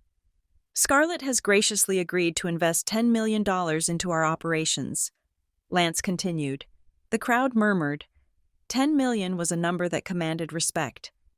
"But more than that, she has agreed to become a part of this family. We are entering a new era, an era of prosperity, an era where we do not just survive, we thrive." He looked at me then, pointing a finger toward the back of the room. "And I want to thank my wife, Hazel, for understanding that sometimes. Love means stepping back to let greatness shine. Hazel has agreed to support this transition. She has agreed to the family harmony protocol." There were a few confused claps. Most people just looked awkward. It was one thing to have a mistress. It was another to announce it in a speech while your wife stood by the kitchen door. To Scarlett, Lance raised his glass. To the future. To the future, Eleanor echoed, her voice shrill. To me. Scarlett laughed. As they drank, I unlocked my phone. I had a group chat open with the head of my security team, a man named Reynolds. Message operation trash cleanup. Standby. Wait for my signal. Reynolds copy. Team is in position at the east and west exits. Police are 2 minutes out. I slipped the phone back into my pocket. The timing had to be precise. Excuse me. The voice came from the front of the room. It was deep, authoritative, and cut through the applause like a knife. I smiled.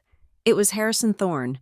I had not invited him, but I had ensured that Patricia would text her brother, and I knew her brother was having dinner with Harrison Thorne tonight.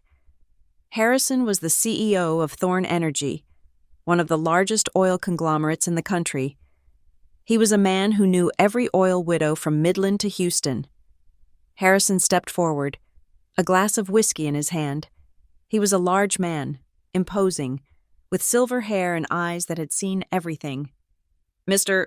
Donovan, Harrison said, I apologize for the interruption. I came with the Hendersons. I could not help but overhear the introduction. Lance looked nervous but tried to maintain his bravado. And you are Harrison Thorne, he said.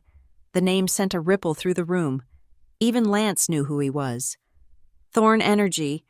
Mr. Thorne, Lance stammered. Profound honor. Welcome to my home. Please, meet Scarlett O'Hara. Harrison turned his gaze to Scarlett.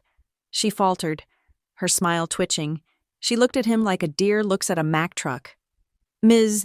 O'Hara, Harrison said politely, you mentioned your late husband was in oil. Texas oil. Yes, Scarlett said, her voice suddenly squeaky. Big oil. The biggest. I see, Harrison said, swirling his drink. I have been in the Texas oil business for 40 years. I knew every major player in the state. Who was your husband? I do not recall an O'Hara running any major rigs. Scarlett's eyes darted around the room. Well, he was very private. He operated independently, under a holding company. A holding company, Harrison nodded. And which basin were his primary assets in the Permian, the Eagle Ford? Or was he offshore? The room was deadly silent. These were basic questions. Any wife of an oil tycoon would know the answer as well as she knew her own name. Scarlett licked her lips. Her fake tan seemed to be melting under the lights. The big one, she stammered. The one with the pumps. In Dallas. Harrison chuckled. A dry, humorless sound. There are no oil fields in Dallas. Ms. O'Hara, Dallas is a corporate hub. The fields are hundreds of miles west. He had an office in Dallas, Eleanor interjected, trying to save the sinking ship. That is what she meant. Right, Scarlett said, seizing the lifeline. The office, downtown, next to the Alamo. A collective cringe went through the room. The Alamo is in San Antonio, Harrison said softly. 300 miles away. Lance looked at Scarlett. He looked at Harrison. The color was draining from his face. Scarlett, he whispered. I am just nervous, Scarlett snapped. Why are you grilling me? I have $10 million. That is all that matters. Do you? Harrison asked. He turned to the crowd. Does anyone here actually know this woman? Has anyone seen a bank statement, a letter of credit? She has Swiss accounts, Lance shouted, his voice cracking. They are frozen. Ah, Harrison smiled. The frozen Swiss account, the oldest trick in the book. Tell me, son, did she ask you for a small bridge loan to help unfreeze them? Maybe a fee for the lawyers? Lance went pale. He did not speak, but his silence screamed the truth. He had transferred $5,000, the last of our savings, to her lawyer that morning. Scarlett was backing away now, bumping into the microphone stand. This is ridiculous. I am leaving. I do not have to be insulted by these peasants, Eleanor. Get my coat. Nobody is leaving, I said. My voice was not loud, but it carried. I stepped out from the shadows near the kitchen. I walked toward the center of the room. The crowd parted for me. "Hazel, stay out of this," Lance warned, though he looked like he was about to vomit. "This is a misunderstanding." "It is not a misunderstanding, Lance," I said. Reaching the stage, I looked at Scarlett. She was trembling. "It is a performance, and it is time for the curtain call." I pulled a remote control from my pocket. "You wanted a presentation. You wanted to show everyone who Scarlett really is. Let us show them." I pressed the button. The large screen that covered the east wall, which had been displaying a logo of Skyline Realty X O'Hara Enterprises, flickered. The image changed. A giant, high-definition mugshot appeared. It was Scarlett, but she was not wearing sequins. She was wearing an orange jumpsuit. Her hair matted. Her makeup smeared. Below her face, a digital overlay scrolled text. Name, Brenda Miller, DOB, March 12, 1992. Charges grand larceny, identity theft, solicitation, fraud. Wanted by Las Vegas. PD. Phoenix, PD? The crowd gasped. It was a sound of pure shock. "That is not me," Scarlett screamed, but her voice was drowned out by the murmur of the crowd. I pressed the button again. A video began to play. It was grainy security footage from a casino floor. It showed Scarlett Brenda being dragged out by two bouncers while she tried to bite one of them on the arm. "That is your billionaire, Lance," I said calmly. "Brenda Miller, former bartender, failed pyramid scheme seller, and current fugitive." Lance looked at the screen. He looked at Scarlett. He looked at Eleanor. Eleanor had collapsed into a chair, fanning herself with a cocktail napkin. "You," Lance pointed a shaking finger at Scarlett. "You said you had jets. You said—" "You are an idiot," Scarlett shrieked, dropping the accent completely. Her voice was now harsh and flat. "You are a greedy, desperate little man. You made it so easy. Oh, I am a mogul. Look at my big house. I knew you were a mark the second I saw your cheap suit." "But the 10 million, Lance whispered. "There is no 10 million, she yelled. "I have $40 and a maxed-out credit card. I was going to milk you for a month and steal the silver." She turned to run, shoving a waiter aside. "Out of my way." "I would not do that," I said into the microphone. As Scarlett reached the French doors leading to the garden, they burst open. 4 men in black tactical gear stepped in. They were not smiling. "Brenda Miller," the lead officer asked, "you are under arrest." The room erupted into chaos. Phones were out, filming everything. This was not just a scandal. It was the social event of the decade. I stood on the stage, looking down at my husband. He was frozen, a statue of humiliation. He looked at me, his eyes pleading, begging for me to fix it, to tell him this was a nightmare. I just smiled, a cold, thin smile. "I told you." "Lance," I whispered, though I knew he could read my lips. I needed 24 hours to prepare the party. I took a sip of champagne. It tasted like victory. The main course had just been served, and the meat was raw. The projection of Brenda Miller's mugshot on the east wall was not just an image. It was a nuclear detonation that sucked the oxygen right out of the Great Hall. The room, previously filled with the polite murmur of high society and the clinking of crystal, fell into a silence so absolute it felt physical. I stood on the stage, the microphone heavy and cold in my hand, looking down at the trio of frauds who had tried to dismantle my life. The light from the projector cast a harsh, unforgiving glow on their faces. Lance looked like a man who had been struck by lightning. His mouth hung open, a silent scream of denial trapped in his throat. Eleanor was clutching her chest, her eyes darting between the screen and the woman she had spent the last week fawning over, and Scarlett, or rather. Brenda stood frozen, her fake sequins shimmering as her entire persona crumbled into dust. I raised the microphone to my lips. My voice did not shake. It was steady, amplified, and cut through the silence like a scalpel. "Before we raise our glasses to the spiritual polygamy my husband was so eager to announce," I said, my tone conversational, as if I were discussing the weather rather than destroying 3 lives. I thought it prudent to introduce you all to the real guest of honor. Ladies and gentlemen, please meet Brenda Miller. The crowd erupted. It started as a low rumble of shock and quickly escalated into a roar of disbelief. Phones were raised like shields, recording every second of the humiliation. On the screen, the text scrolled relentlessly, detailing Brenda's history of petty theft, romance scams, and check fraud. It was a resume of failure. Scarlett snapped out of her trance. The survival instinct of a cornered rat kicked in. She hiked up her tight gold dress and lunged for the side exit, her heels clacking frantically against the hardwood floor. "Move!" she screamed, shoving a waiter who was holding a tray of crab cakes. The tray clattered to the floor, sending food flying. "I do not think so," I said. 2 of my private security officers, massive men in dark suits, who I had stationed by the French doors, stepped forward. They did not touch her. They simply formed a human wall. Scarlett slammed into them and bounced back, stumbling on her stilettos. She spun around, looking for another escape route, but the other exits were blocked by similar men. She was trapped in the cage I had built. Eleanor let out a shriek that sounded like a banshee in agony.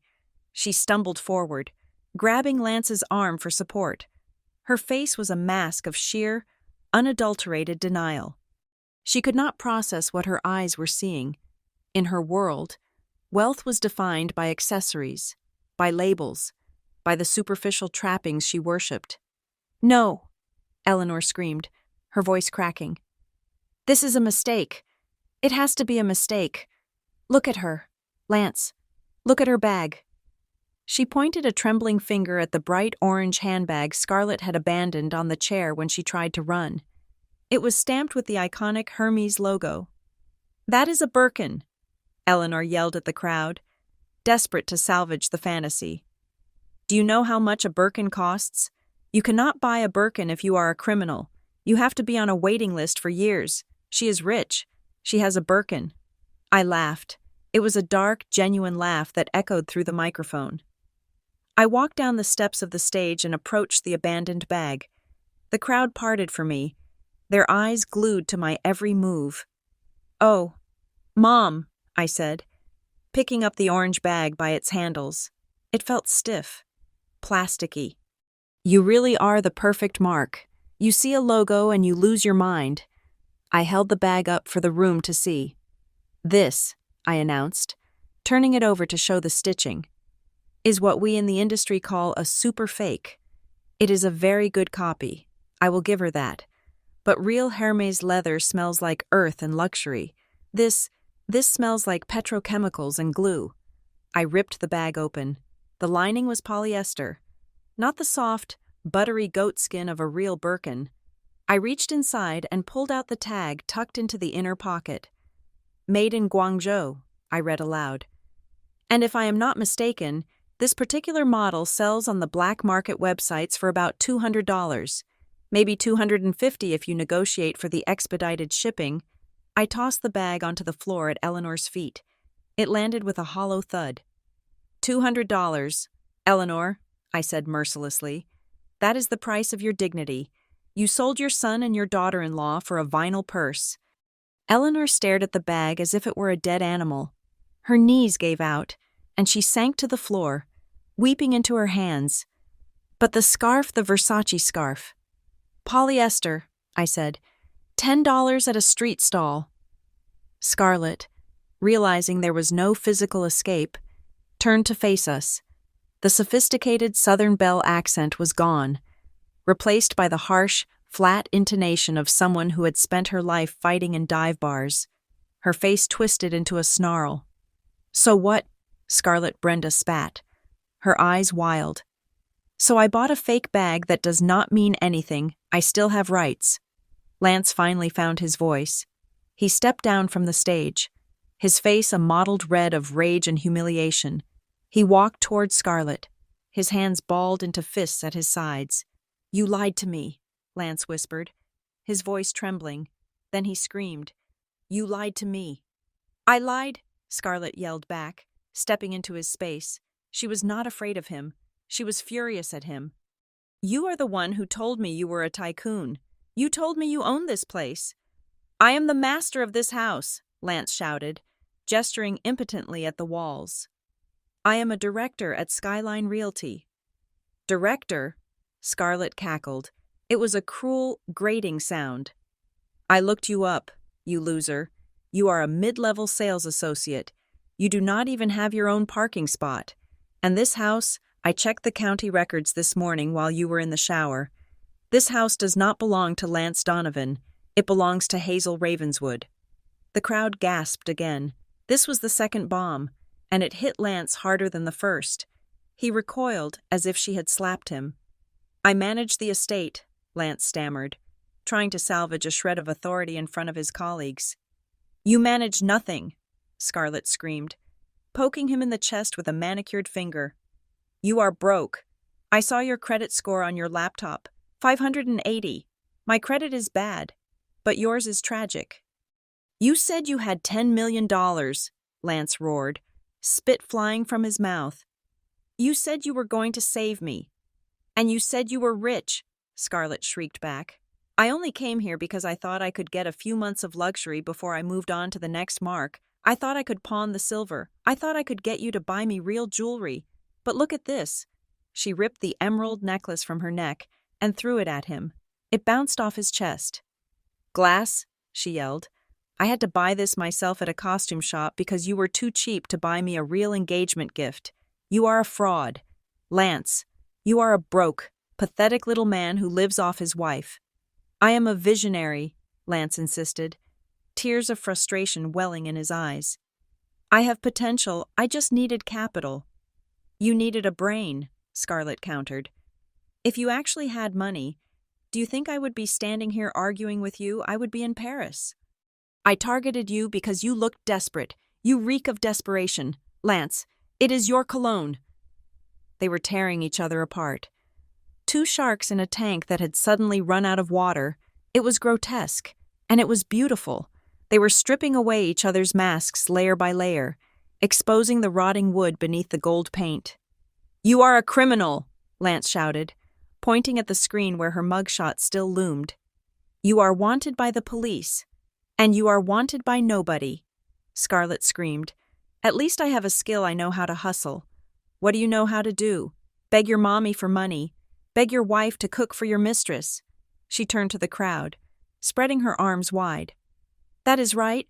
Look at him, she yelled to the room full of Seattle's elite. He begged his wife, this woman right here, to let me move in so he could get my money. He tried to force her into polygamy because he is too greedy to work for a living. He is not a victim. He is a pimp. The word hung in the air, ugly and undeniable.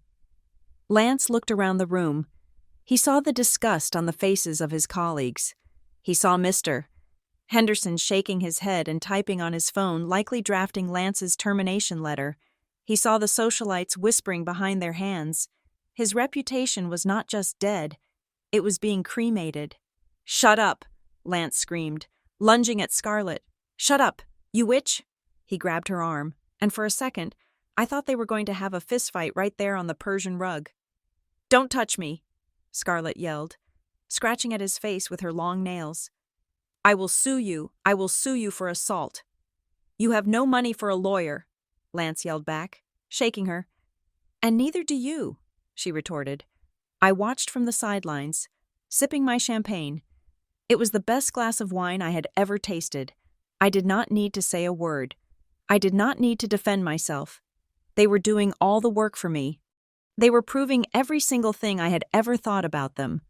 Eleanor, who was still on the floor cradling the fake bag, looked up at me. Her mascara was running down her face in black streaks. She looked old and small. Hazel, she croaked. Hazel, please, make them stop. Tell them it is a joke. I looked down at her. I cannot do that. Eleanor, I am just the gardener.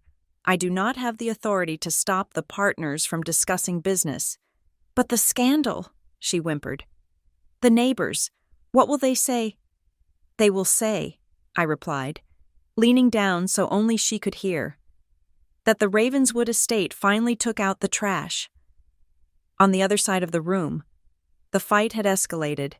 Lance had pushed Scarlett away, and she had stumbled back into a table of hors d'oeuvres. She stood up, covered in shrimp dip, looking like a swamp creature. "I hate you," she screamed at Lance. "I wish I'd never met you. You wasted my time. I could have been in Miami by now." "I wish I had never let you in my house," Lance screamed back. "It is not your house," half the room shouted in unison. The crowd had turned. They were no longer just observers. They were the chorus in a Greek tragedy, and they were enjoying the blood sport. I checked my watch. The police were already in the foyer, waiting for my signal to enter the main hall. But I wanted this to last just a minute longer. I wanted Lance to really feel it. I wanted him to understand that the woman he was willing to destroy me for was nothing but a mirror image of himself, hollow, greedy, and cheap. "You deserve each other," I said into the microphone, drawing everyone's attention back to me. Lance froze. He looked at me, and for the first time in 5 years, he saw me. He did not see the woman who potted plants. He saw the architect. He saw the woman who had designed this entire evening with the same precision she used to design a Japanese garden. He saw the structure, the balance, and the trap. "Hazel," he whispered, "you knew. You knew the whole time." "From the moment she walked in the door," I confirmed. "I knew she was a fake because real recognizes Lance, and I am the only real thing in this room." I gestured to the security team. "Get them out of my sight." But before the guards could move, Scarlett let out one last, desperate screech. "He knew," she lied, pointing a finger at Lance. "He knew I was a fraud. He helped me. We were going to split the money from the house. He is an accomplice." "Liar," Lance shrieked. "She is lying." "Am I?" Scarlett grinned, her teeth stained with lipstick. "Prove it," as they resumed their screaming match, accusing each other of crimes real and imagined. I signaled the police officers waiting in the wings. It was time for the final act. But the image of Lance and his billionaire wife, covered in dip, screaming over a vinyl bag while the elite of Seattle laughed at them, was an image I would frame and hang above my fireplace forever. The chaos regarding Scarlett's arrest was still vibrating in the air, a cacophony of shouting and shuffling feet. But Lance Donovan was not looking at the woman being handcuffed near the French doors. He was looking at me. His face was a mask of contorted rage, a deep, blotchy red that clashed violently with his navy suit. He was trembling, not with shame, but with the terrifying, irrational anger of a narcissist who has been publicly undressed. He stormed toward the stage, his fists clenched at his sides.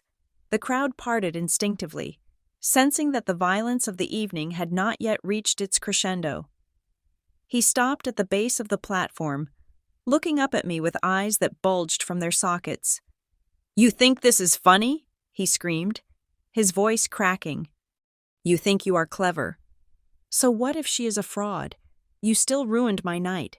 You still humiliated me in front of the entire industry." "I think you humiliated yourself, Lance," I said into the microphone, my voice cool and detached. "I just provided the lighting." "Shut up," he roared, slamming his hand against the edge of the stage. "Get down from there. You are my wife, and you will listen to me. This is my house. I am the man of this house, and I have the right to kick you out. I have the right to throw you into the street for this disrespect." The room went deadly silent again. Even the police officers pausing in their processing of Brenda Miller turned to watch. Lance was panting, his chest heaving, clinging to the one thing he thought he still possessed: authority. I lowered the microphone. I did not need it anymore. I walked over to the lighting panel on the side of the stage and flipped the master switch. The dramatic, moody lighting I had designed for the funeral vanished. The overhead crystal chandeliers blazed to life at 100% brightness, flooding the room with a harsh, clinical white light. There were no more shadows to hide in. Everything was exposed: the stains on the carpet, the sweat on Lance's upper lip, the cheapness of his ambition. I reached under the podium and pulled out a thick, leather-bound folder. It was heavy, filled with the weight of 5 years of documentation. I walked to the edge of the stage and threw it, It landed on the table in front of Lance with a thunderous thud, rattling the silverware and toppling a half-empty glass of wine. "Read it, Lance," I said, my voice cutting through the room like a cold wind. "If you know how to read—" He stared at the folder. He looked like he wanted to set it on fire. "What is this?" he spat. "It is reality," I answered. "Open it." He hesitated, then ripped the folder open.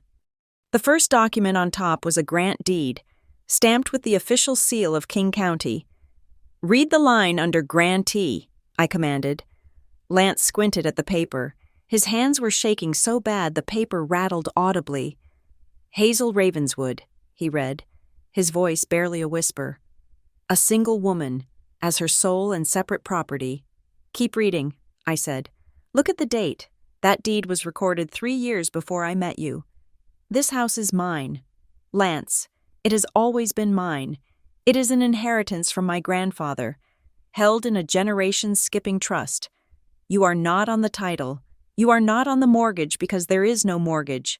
You are a guest who has overstayed his welcome by about 5 years." "No," he muttered, shaking his head. "That is not right. We are married. Washington is a community property state. Everything we have is 50-50. The lawyer said, "Turn the page." I interrupted. He flipped the page. "That," I pointed, "is the prenuptial agreement you signed 5 days before our wedding. Do you remember it? My father brought it to you. You were so busy looking at yourself in the mirror, so busy bragging to your friends about marrying into old money, that you did not even read the clauses. You just asked where to sign so you could get to the open bar." Lance stared at the document. His eyes scanned the legal text, and I watched the blood drain from his face until he looked like a corpse. "Clause 7, subsection B," I recited from memory. "All assets acquired prior to the marriage, and all appreciation of said assets, remain the sole property of the original owner. All income derived from separate property remains separate. The party of the second part, that is you. Lance waives all claims to the Ravenswood estate, the Ravenswood Trust, and any future earnings of the party of the first part." "You trapped me," he whispered, looking up at me with horror. "You let me believe." "I let you believe what you wanted to believe," I corrected him. "You assumed I was a helpless heiress who needed a big, strong man to manage her life. You never asked. You never once asked to see the papers. You were too arrogant to think you needed to." "But I have rights," he screamed, trying to rally his crumbling defenses. "I worked. I supported us. You just play with dirt. You are a gardener. You do not make any money. I am the provider." I laughed. It was a short, sharp sound. "Turn to the next section, Lance, the financial disclosures." He flipped the pages again. This time, he stopped. His eyes widened until I thought they might actually tear. "What is this?" he stammered. "That," I said, stepping down from the stage and walking toward him, "is the corporate tax return for Verdant Soul." "Verdant Soul?" he asked, confusion warring with panic. "Your little plant shop." "Verdant Soul is not a plant shop," I said, my voice ringing out with pride. "It is an international landscape architecture firm. We design the private gardens for the Silicon Valley tech campuses. We designed the restoration of the Royal Botanical Gardens in London last year. We are currently under contract to design a $20 million eco-resort in the Maldives." I stopped right in front of him. I was wearing heels, which put me eye to eye with him. "I am the lead architect and CEO," I said softly. "My billing rate is $400 an hour. Last month alone, my net income was $65,000. That is more than you made in the last 3 years combined." "Lance," a collective gasp went through the room. The guests were leaning in, devouring the information. Patricia Henderson was nodding knowingly in the corner. "No," Lance whispered. "That is impossible. You wear overalls. You smell like manure." "I wear overalls because I like to work with my hands," I said. "I smell like soil because I'm grounded. Unlike you, who smells like desperation and cheap cologne." Behind him, Eleanor let out a low moan. I looked over Lance's shoulder. My mother-in-law was swaying. The revelation that she had been treating a millionaire CEO like a servant for 5 years was too much for her fragile, status-obsessed psyche to handle. Her eyes rolled back in her head, and she crumpled to the floor in a heap of faux silk and despair. "Mom!" Lance cried out, but he did not move to help her. He was too paralyzed by his own ruin. He looked back at the papers, then at me. His brain was frantically trying to find a loophole, a way to spin this where he was still the victim, still the hero. "But the money," he stammered, his voice taking on a whining, pleading tone. "I gave you money, Hazel, every month, $5,000 I gave you my paycheck. I sacrificed everything to keep this house running. You took my money. You let me pay for everything while you hoarded millions." He looked around the room, seeking sympathy. "She fleeced me. She took my hard-earned money while she was sitting on a fortune that is financial abuse." I stared at him. The audacity was truly breathtaking. "Let us talk about that $5,000. Lance," I said, my voice dropping to a dangerous register. "Let us do some math. You like business. Do you not?" I held up one finger. "The electricity bill for this estate heating a 10,000 square foot drafty Victorian mansion, running the security systems, the climate control for the wine cellar you raid, and the heated swimming pool you like to float in averages $2,800 a month in the winter."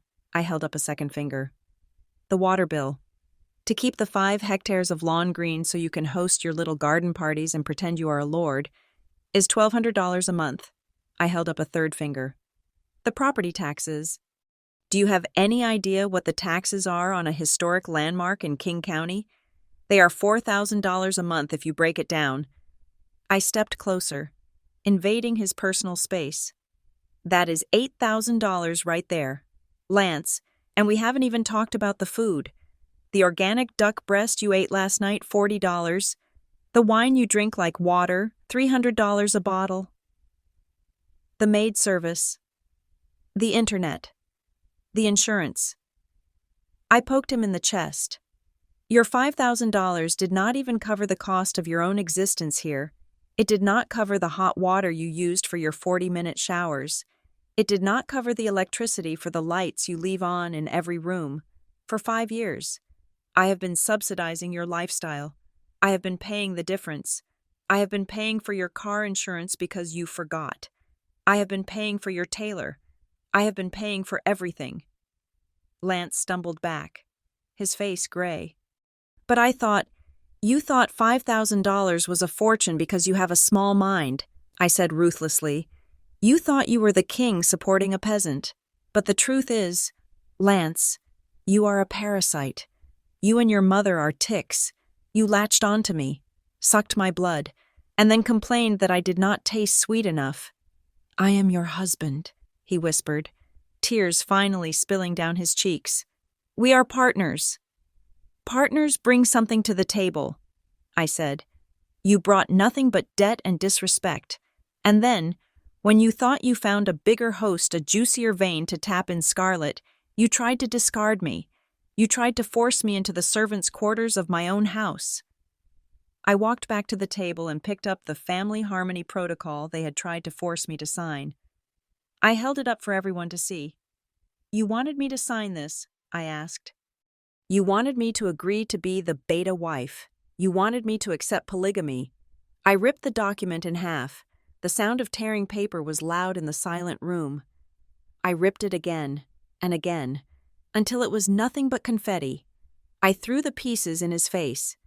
"I do not accept polygamy," I declared, my voice echoing off the vaulted ceiling. "I do not accept disrespect. I accept being single. I accept being the sole owner of my life and my property." Lance fell to his knees. It was not a theatrical gesture. His legs simply gave out under the weight of the truth. He looked up at me, a broken man in a ruined suit, surrounded by the debris of his lies. "Hazel, please," he sobbed. "I have nowhere to go. I have no money. Scarlett took the last of my savings. Please, we can work this out. I love you. I have always loved you." "You loved the house," I said, looking down at him with zero pity.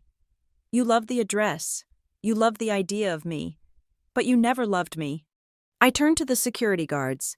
Gentlemen, I said, the party is over. Please escort Mr. Donovan and his mother off the premises. They are trespassing. No, Eleanor shrieked, suddenly reviving from her faint. She scrambled up, her wig askew. You cannot do this. I am an old woman. It is raining. We have rights. Squatters' rights. You are guests, I corrected her, and the invitation has been revoked. Hazel, Lance screamed as two guards grabbed him by the arms. You cannot do this. Where will we sleep? What will we eat? I looked at him one last time.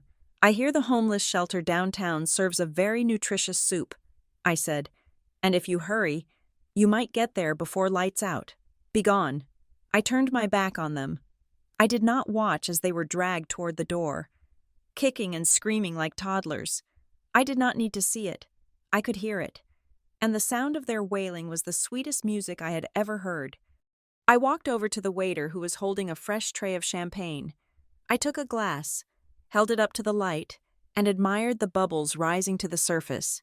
They were free, and for the first time in 5 years. So was I. Get them out, I said. Get them all out, immediately. My voice was not a scream. It was a gavel strike, low and resonant, cutting through the murmurs of the stunned crowd like a blade through silk. I did not look at the guests. I looked only at Reynolds, the head of my private security detail, who had been waiting in the shadows for this exact moment for 48 hours. He nodded once, a sharp, military dip of his chin, and signaled to his team. The room, which had been a theater of humiliation just moments before, instantly transformed into a zone of tactical enforcement. The illusion of a polite dinner party evaporated. You heard the lady, Reynolds barked, his voice booming. Clear the floor. The first domino to fall was Scarlett or Brenda. As the state of Nevada knew her, she had been backed against the buffet table by 2 officers, her chest heaving, her eyes darting around like a trapped animal searching for a sewer grate. When the officer reached for her wrist, she snapped. Do not touch me, she shrieked, lashing out with her manicured claws. I am a foreign dignitary. I have diplomatic immunity. You cannot arrest me. Brenda Miller, the officer recited, unimpressed, snapping the cold steel of the handcuffs around her wrists with a satisfying click. You are under arrest for grand larceny, identity theft, and skipping bail.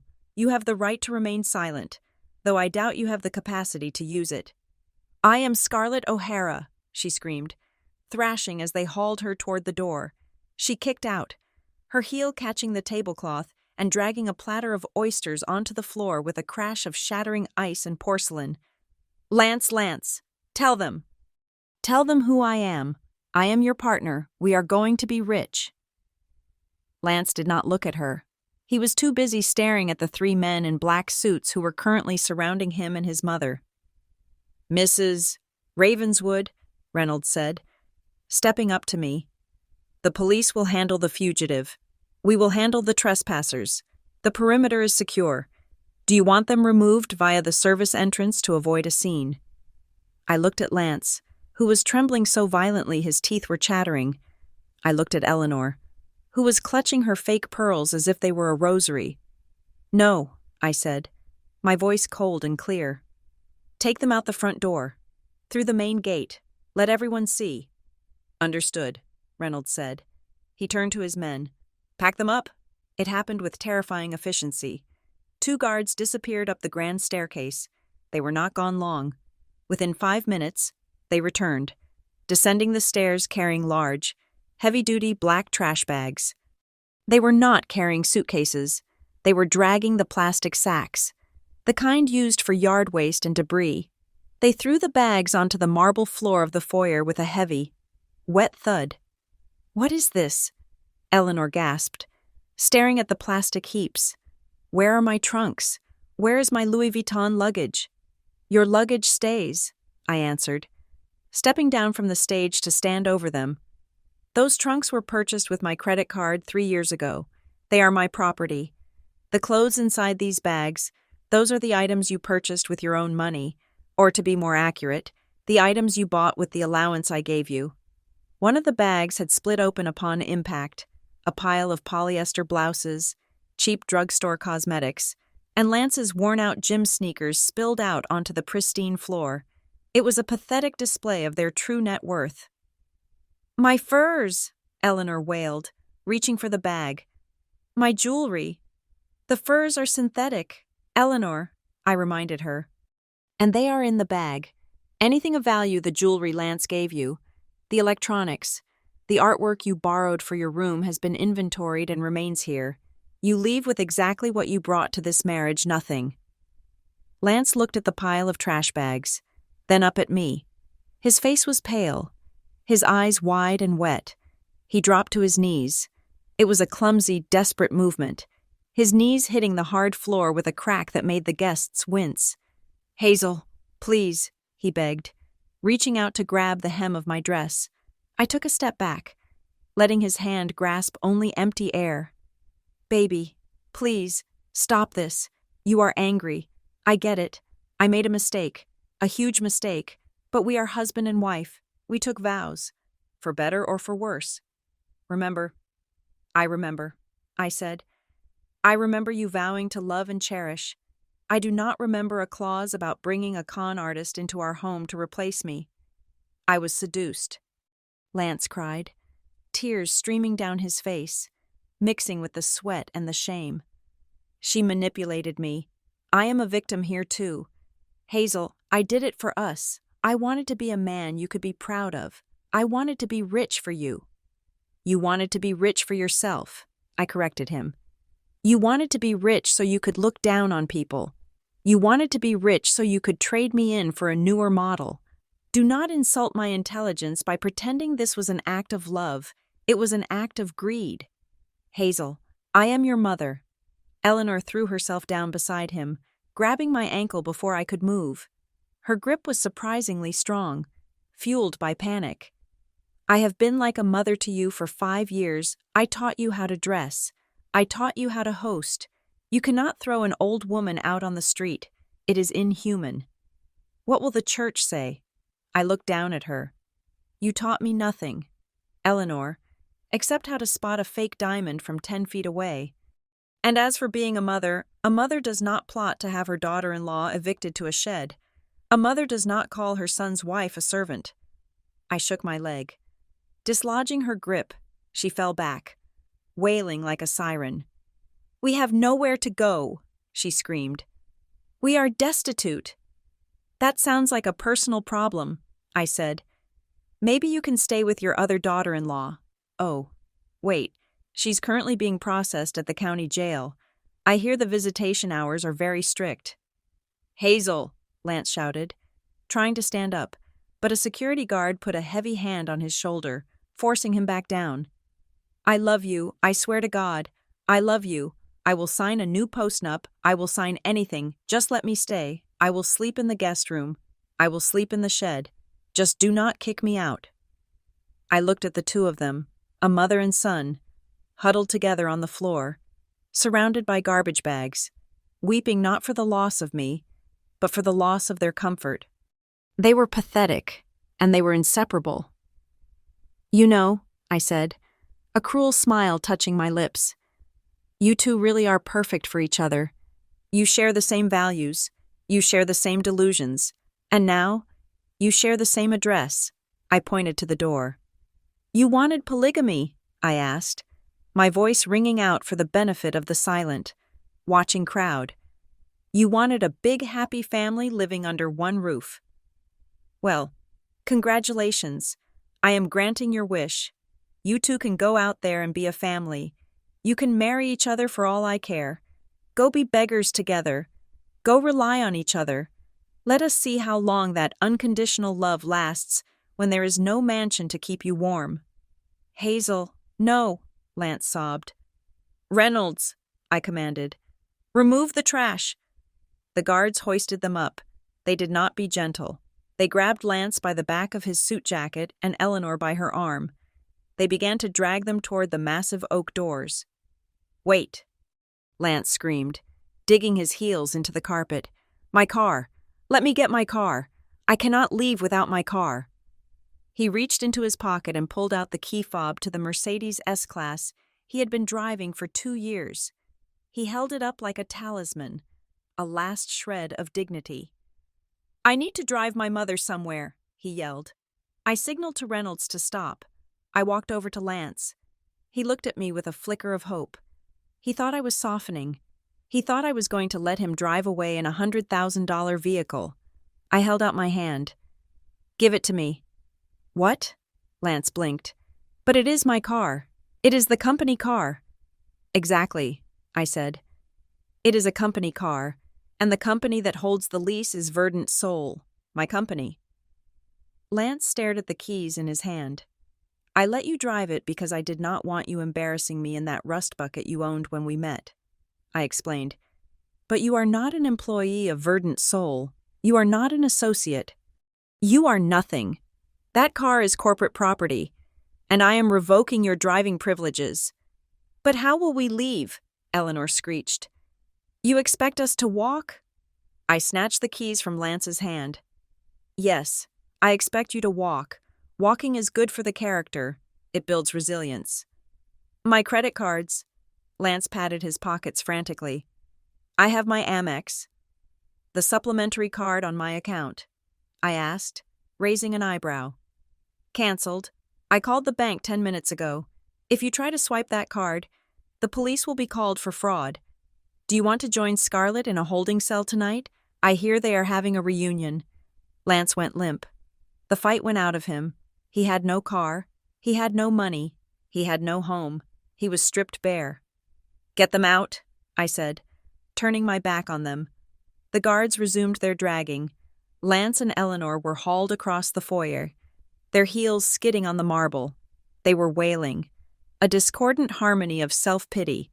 One of the guards kicked the pile of black trash bags toward the door, forcing Lance to grab 2 and Eleanor to grab 1 as they were shoved forward. The guests parted like the Red Sea. I saw Mr. Henderson watching with a look of grim satisfaction. I saw Patricia filming on her phone. I saw the waiters pausing with their trays. No one stepped in to help.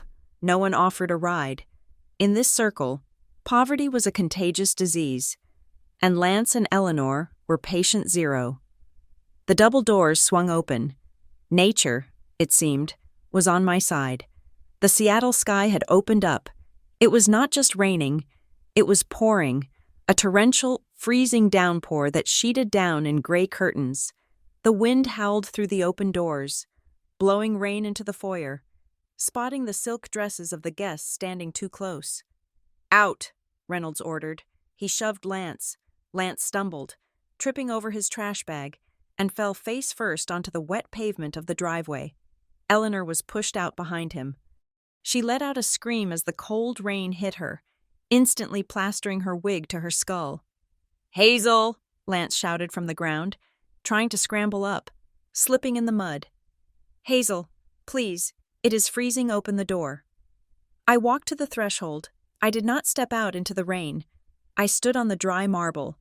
Looking down at them, they were already soaked. The black trash bags sat in the puddles, looking like carcasses. Goodbye, Lance, I said. Do not write. Hazel. I nodded to the guards. They stepped back inside. The heavy oak doors began to close. Through the narrowing gap, I saw Lance running toward me, his arms outstretched, water streaming down his face. He looked like a ghost. He looked like a nightmare I was finally waking up from. No, Hazel. The doors slammed shut. Boom. The sound was final. It echoed through the house like a cannon shot. Then came the sound of the automatic deadbolt sliding into place. Click, click, click. I stood there for a moment, staring at the wood. I could hear faint pounding on the other side, muffled shouts that sounded small and insignificant against the storm. They were outside. I was inside. I turned around. The room was silent. Every eye was on me. I smoothed my hair. I adjusted the strap of my dress. Then, I walked over to Reynolds. Change the gate codes, I said softly, and call a locksmith. I want the cylinders changed on every door by midnight. Already done, ma'am, Reynolds replied. The locksmith is at the back entrance. I nodded. I looked at the mess on the floor, the spilled oysters, the scuff marks, the lingering smell of desperation. And Reynolds, I added, have the cleaning crew scrub the foyer. Use bleach. It smells like trash in here. I walked back into the party. The music had stopped. The string quartet was holding their bows in the air, unsure of what to do. Play something lively, I instructed them. Something celebratory, Mozart, perhaps. As the music started up again, hesitant at first, and then gaining confidence, I picked up a fresh glass of champagne. I did not feel sad. I did not feel empty. I felt lighter than air. The parasites were gone. The infection had been cut out. Outside, the storm raged, washing away the footprints of the people who had tried to break me. But inside, the fire was warm, the lights were bright, and for the first time in 5 years, the air in Ravenswood Manor was breathable. The iron gates of Ravenswood Manor did not just close, they sealed shut with the finality of a coffin lid. From the warmth of my second-floor study, I watched the security feed on the high-definition monitor, the cameras, equipped with night vision, painted the scene in ghostly shades of gray and green, but the misery was vivid enough to transcend the lack of color. Down below, the storm had turned into a deluge. The rain was not cleansing, it was punishing. Lance and Eleanor stood on the other side of the bars, soaked to the bone within seconds. The driveway lights cast long, distorted shadows of their figures against the wet pavement. They looked small, without the backdrop of my house, without the protection of my money, and without the arrogance that had fueled them for 5 years. They were just two wet people standing next to a pile of garbage bags. I zoomed in on the camera feed. I wanted to see this. I needed to see this. For a moment, they just stood there, staring at the closed gate as if they could will it open with their desperation. Then, the shock wore off, and the venom set in. I saw Eleanor turn to Lance, even without audio. The body language was unmistakable. She was screaming.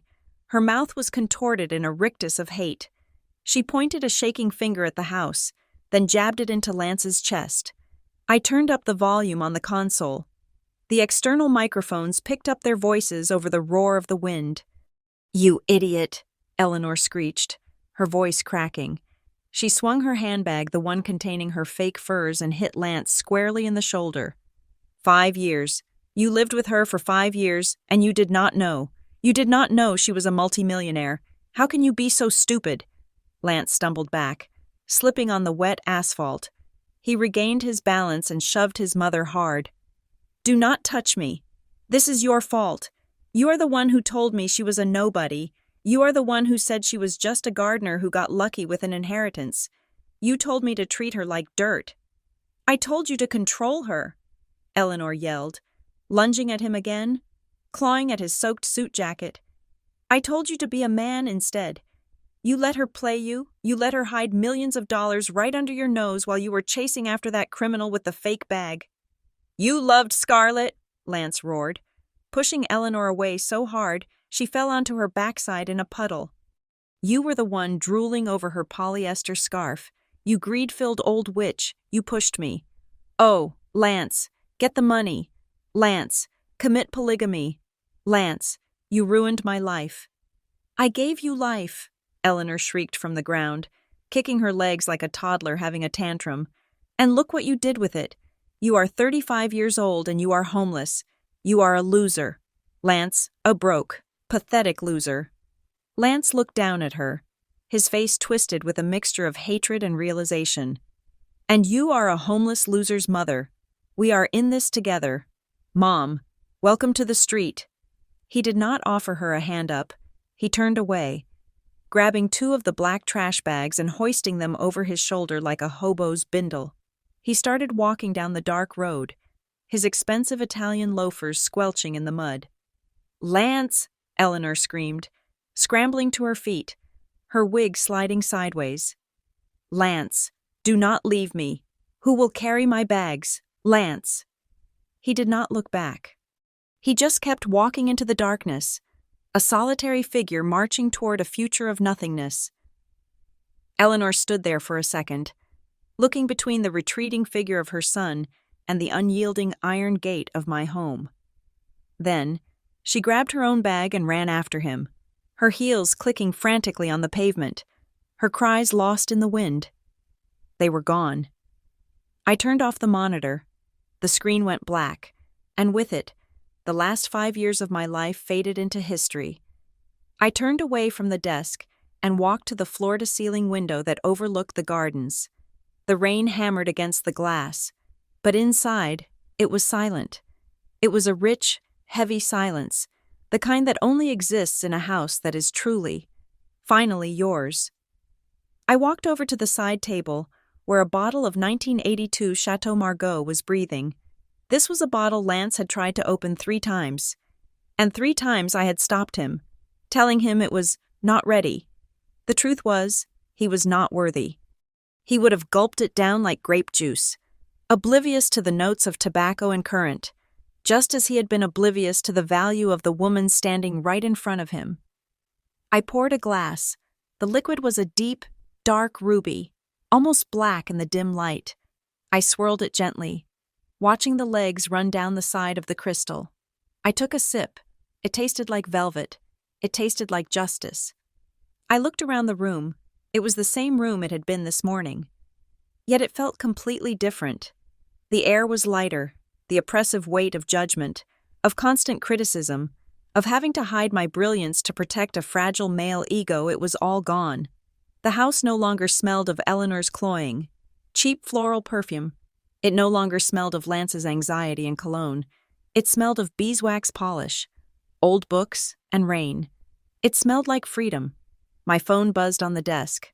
I picked it up. It was Mr. Henderson, my lawyer. Hazel, his voice was crisp and professional. I assume the guests have departed. They have been evicted. Mr. Henderson, I said, taking another sip of wine. With prejudice. Excellent, he said. I have just filed the electronic motion for a unilateral divorce. Given the evidence we gathered tonight, the public admission of his intent to commit bigamy, the video footage of him introducing a mistress to your social circle, and the financial records proving his total dependency, this will be the fastest divorce in Washington state history. I also filed a restraining order. If he comes within 500 feet of Ravenswood Manor or Verdant Soul offices, he will be arrested immediately. And the assets? I asked, though I already knew the answer. He gets nothing, Henderson confirmed. The prenup is ironclad. He leaves with his personal effects and his debt. Any debt he incurred during the marriage in his own name remains his sole responsibility. The credit cards are canceled. The car lease is terminated. He is effectively bankrupt. Thank you, Mr. Henderson, I said. Send the bill to my office and add a bonus for working late. My pleasure. Mrs. Ravenswood, or should I say, Ms. Ravenswood. Ms. Ravenswood sounds perfect, I said. I hung up the phone and set it down. It was done. The legal cords were cut as cleanly as the emotional ones. There was a knock on the door. It was Reynolds. He stepped in, looking as calm as if he hadn't just dragged 2 people through the mud. The perimeter is secure, Ms. Ravenswood, he reported. The locksmith has finished with the front and back doors. We are recoding the garage and the service entries now. No old keys will work. Good, I said. Reynolds, I have a few instructions for the household staff for tomorrow morning. I am ready, he said, pulling out a small notepad. First, I said, looking toward the guest wing where Scarlett had set up her tacky headquarters. I want that room stripped. Everything she touched, the sheets, the curtains, the rugs, I want it gone. Do not donate it. Burn it. I do not want the energy of a grifter lingering in my home. Understood, Reynolds noted. Burn notice on the guest wing textiles. Second, I continued, the furniture in the dining room, the chairs Lance sat in, the table he pounded his fist on. Get rid of it. Donate it to a shelter. I am sure someone can use it, but I never want to see it again. I am commissioning a new table from a craftsman in Kyoto, one made of solid teak, one that cannot be broken by the tantrums of a weak man. Dining room furniture to be donated, Reynolds wrote. And third, I said, walking back to the window and looking out at the dark, rain-swept grounds. Tell the landscaping crew to be here at 6 o'clock in the morning. I want the rose garden dug up. Reynolds paused. The rose garden. Ma'am, but Mr. Donovan loved those roses. He used to tell everyone he planted them. Exactly, I said, my reflection staring back at me in the glass. They are hybrid teas, showy, high maintenance, and prone to disease. They require constant attention and give very little back. They are a metaphor for a life I am no longer living. Dig them up. Pull them out by the roots. I do not want a single thorn left in that soil. And what shall we plant instead? Reynolds asked. Night-blooming jasmine, I said instantly. And belladonna, and perhaps some hemlock in the corner. I want a garden that is beautiful, mysterious, and dangerous if you do not treat it with respect. I want a garden that reflects the woman who owns it. Reynolds smiled, a rare expression for him. It will be done, Ms. Ravenswood. He turned to leave, then stopped at the door. If I may say so, ma'am, it was a pleasure watching you work tonight. I have guarded presidents and diplomats, but I have never seen a takedown quite that surgical. Thank you, Reynolds, I said. Good night. He closed the door, and I was alone again. I finished the wine and walked to the full-length mirror standing in the corner of the room. I looked at myself. The woman staring back was not the gardener Lance had mocked. She was not the beta wife Eleanor had tried to create. She was Hazel Ravenswood. I saw the smudge of dirt that was still faintly visible on my thumb. I rubbed it with my forefinger. They had hated my hands. They had hated the dirt. They did not understand that dirt is where life comes from. Dirt is honest. You plant a seed. You nurture it. And it grows. If you plant a weed, it chokes you. If you plant a lie, it rots. I had spent 5 years watering a weed, hoping it would turn into a rose. It was a mistake I would never make again. I walked over to the fireplace, where the embers of the evening's fire were dying down. I picked up the wedding photograph that had been sitting on the mantel. It showed Lance and me on a beach, smiling. He looked handsome. I looked hopeful. I looked at his face in the photo. I felt nothing. No anger, no regret. Just the cold, clinical detachment of a scientist looking at a specimen that had failed the experiment. I tossed the frame into the fire. The glass cracked. The paper curled and blackened, and within seconds, Lance's smiling face was nothing but ash. I turned back to the mirror. Smoothing the black silk of my dress, I looked powerful. I looked dangerous. I looked rich. They wanted a rich widow, I whispered to my reflection, a slow smile spreading across my face.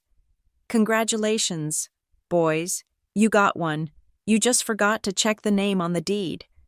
I poured another glass of wine and raised it to the empty room. They tried to make me a beggar in my own home. Now, they are the ones begging for shelter from the storm. They wanted a story. They wanted drama. Well, they got their ending. I took a sip, the taste lingering on my tongue like a promise. But me, I said, looking straight into my own eyes, seeing the fire of 1,000 future victories burning there.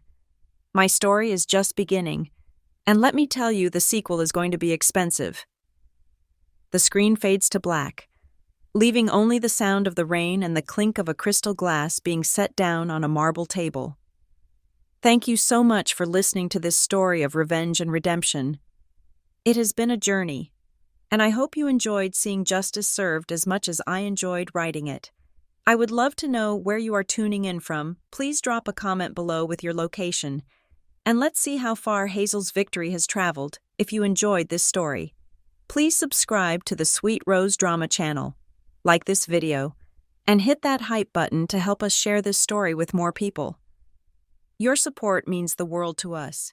Stay strong, and never let anyone underestimate you.